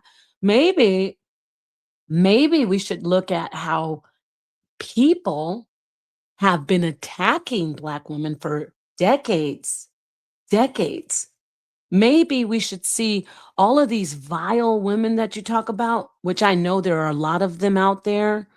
Maybe we should stand apart from them and say, yeah, it has nothing to do with how their hair looks. It has nothing to do with what their makeup, how much makeup they wear. It has to do with how they respect themselves and how they respect the people around them. I don't know. It sounds like I don't want to sound like I'm rambling. I'll end it here. Just a Sent to Phoenix, get ready. I'm gonna do this recap of this sister's. Go watch it. It's on the House of Consciousness. Dr. Moten, again, physically lovely woman, not particularly she's not a nasty woman. She's just got a lot of. She has a lot of toxicity against women. When sa.neter told me about her initially, I was excited to hear a younger sister come in because he was telling me, oh, she reminds me of Shahrazad Ali. She reminds me of Shahrazad Ali. There's no way at all that she is anything like Shahrazad Ali, besides the fact that she's admonishing women, but she's admonishing women in a disparaging way with a lot of things that Shahrazad would never teach. Shahrazad would never say, let your husband just go sleep around with a bunch of women. Shahrazad would never say all Black women are the ugliest women on earth. No, I am Dr. Shahrazad Ali. She is one of my heroes. And she is, of course, 10 times better woman than I am. And I just love her. I think she's amazing. She's grounded. She's wise. She's a pillar in the community, and she's a beacon of light. So, no, this sister should really sit down and maybe run over some points with Shahrazad Ali. Maybe Shahrazad Ali could sit with her and help her, fine tune what she's teaching, because it just reminded me of Princella, but the opposite side. Princella, remember the so-called queen maker, when she was teaching all this hatred. You know what I do notice a Sent to Phoenix, though? And this isn't anything against women who are doing same-sex love. This isn't against you. I repeat, I'm not being against any woman who's doing same-sex love. But I want to say what I do notice, though. Princella, when she was extreme, saying men cannot love, it's impossible. And then this Dr. Moten, who says Black women are the ugliest women, all Black women who wear weaves are whores, Black women are fat and unattractive, Black women are this, Black women are that. Both of them who teach extreme hatred toward a specific gender, they both are bisexual, meaning they both enjoy to have sexual intercourse with women and with men. So that's something that's interesting to me. I don't know if there's anything linked to that psychologically. Maybe I'll look into it.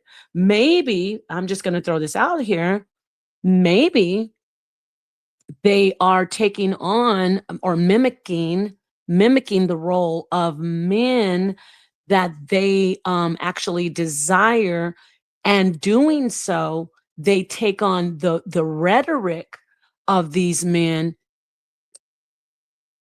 Hear me out. I think I'm cooking right here. They take on the rhetoric of these men toward the women who they actually also are attracted to. I'm talking about these women. Because think about it, the men who teach all this stuff against women that they are actually attracted to, like the Black woman, the men who sit on the internet and go on and on and on and on and on about Black women, they really love the Black women and they really wish they could be with them. But for some reason, they have this animosity toward them, right? Perhaps these women are also doing that. Because when I say women, I'm talking about Dr. Moten, because Dr. Moten was like, yeah, I will join in the sexual activity if I like the woman. So she said she's bisexual, but she says these terrible things about the women that her husband sleeps with. So you just kind of like showed us, you contradicted yourself. You said they're whores, you say they're repulsive, you said they're the worst women and they're ugliest, but then you also say that sometimes when your husband gets together with these same women that you talk about, you are at times attracted to them, and you even join in sexual activity with them. So there's a lot there. Whew. All right. This is still Cedric's show. I'm just doing my last minute commentary. You could, when you listen to the playback, you can always turn it off. So let me read this last comment from Jacinta Phoenix. Yes, I remember Princella saying that. She had a debate against Charleston White and got lit up. That's an interesting parallel. Yes, thank you. So everybody, thank you for being here. Let me see what this brother says. Rakib El Shamsa'ata Arif Mahdi. Thanks confirming. Hey, I'm Aries, fullest degree. Yeah. Oof. Aries. Aries are scaries. Got it? The Aries are scaries. Okay. It's a little bit delay. Anyway, peace, everybody. This is Dr. Moten. Let me show you her. She's lovely, beautiful woman. Nothing personal. I want everything good for her. But this book and this rhetoric, baby, we gotta help her. We gotta help her as a village. We have to get around all of our sisters and just be like, and some of them, they don't receive that well. They say, "Oh, Nepal, who you think you are?" Well, hey, I would love to have a bunch of women huddle around me. I remember when I was little, I think I was like 6, and my mom was crying about something. And I'll never forget that, the way I just marveled and loved to see like 5 of my aunts. It was really my mom's 2 cousins, and then no, it was 3 it was my mom's 2 cousins, and then my 2 of my aunts, my mom's sisters. So it was 4 of them, all 5 women. Just the visual of seeing them all surrounding her while she was sitting in the chair, and they were all standing over her, like consoling her and saying, go get your mommy a tissue, go get your mommy a glass of water. And I just love that, how women can just, huddle around each other, or one of them or 2 of them, and support each other. But I don't really see that often. But I know it's out there. I've seen it. There are a lot of sisters that do that for me. Shout out to Benita Sutton. Shout out to Lady Kier. Shout out to Sakina Ra. I'm naming the people that online. There are people offline, but these are the ones that let's shout out to Mrs. Graham. Gemini the Goddess. Shout out to Sister Freedom. Who else does that for me? Damn, I hate to forget. Shout out to my sister Melanin. And those are people who really have come around and been like, "Are you okay?" Damn, I know I'm forgetting somebody. I hate that. If I forgot you, I love you. Please don't be mad. Who else? God, there's so many. Oh, Sister Wise. Gosh, I'm glad I didn't forget her. Sister Wise. Yeah, anyway, I'm rambling now. It's late. Let me play the song.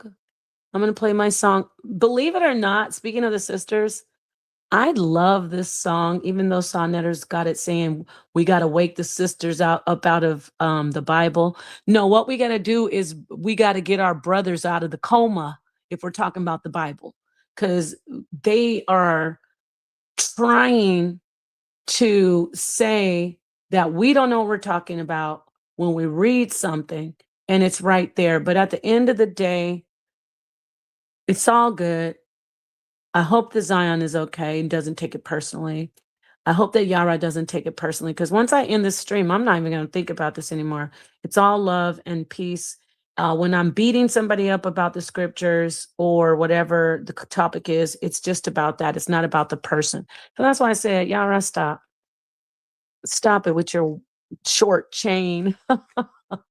He just reminds me of like a freaking angry, mean pit bull, or like a big ass bull mastiff, or like a Rottweiler at like in the behind the chain link fence when you're just trying to walk home past the Sanford and Sons junkyard, or Sanford and Sons scrap metal place. You need a door. You need a fender. It's like, rah, rah, rah, rah. It's like, okay, all right. Anyway, it's all love. Let me find this song that sa.neter has. Where is it at? Where is it at? I want to play it. Peace to everybody. Once I play this, I'm going to have to see y'all. I got to try a couple of them. Let me hear. Nope, it's not that one. I can't tell. Oh, found it. Peace and love to the sisters and to the brothers. Peace to the HOK, the darkest minds of the light. And yeah, we'll see you later. Thank you for staying up with us this late.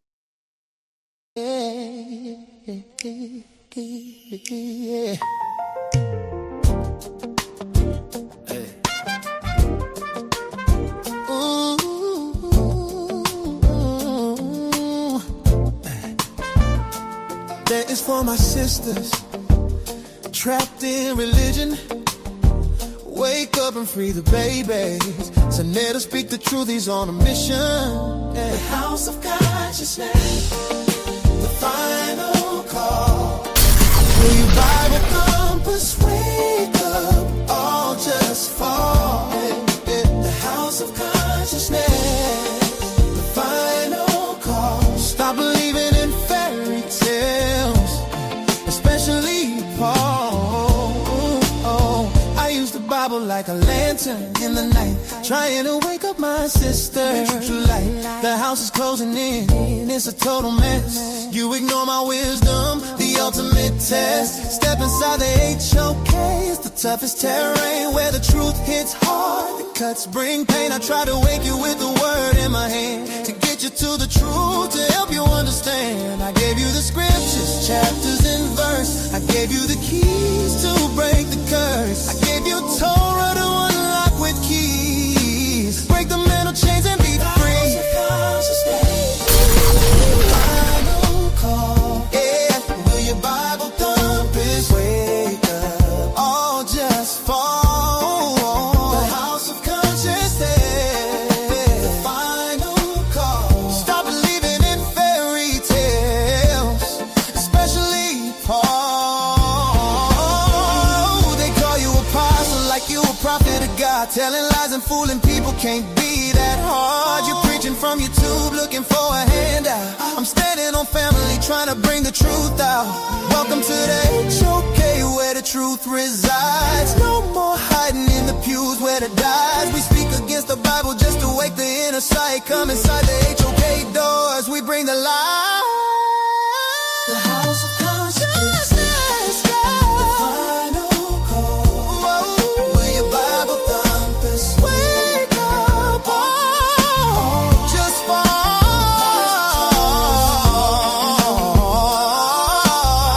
Stop believing in fairy tales, especially Paul.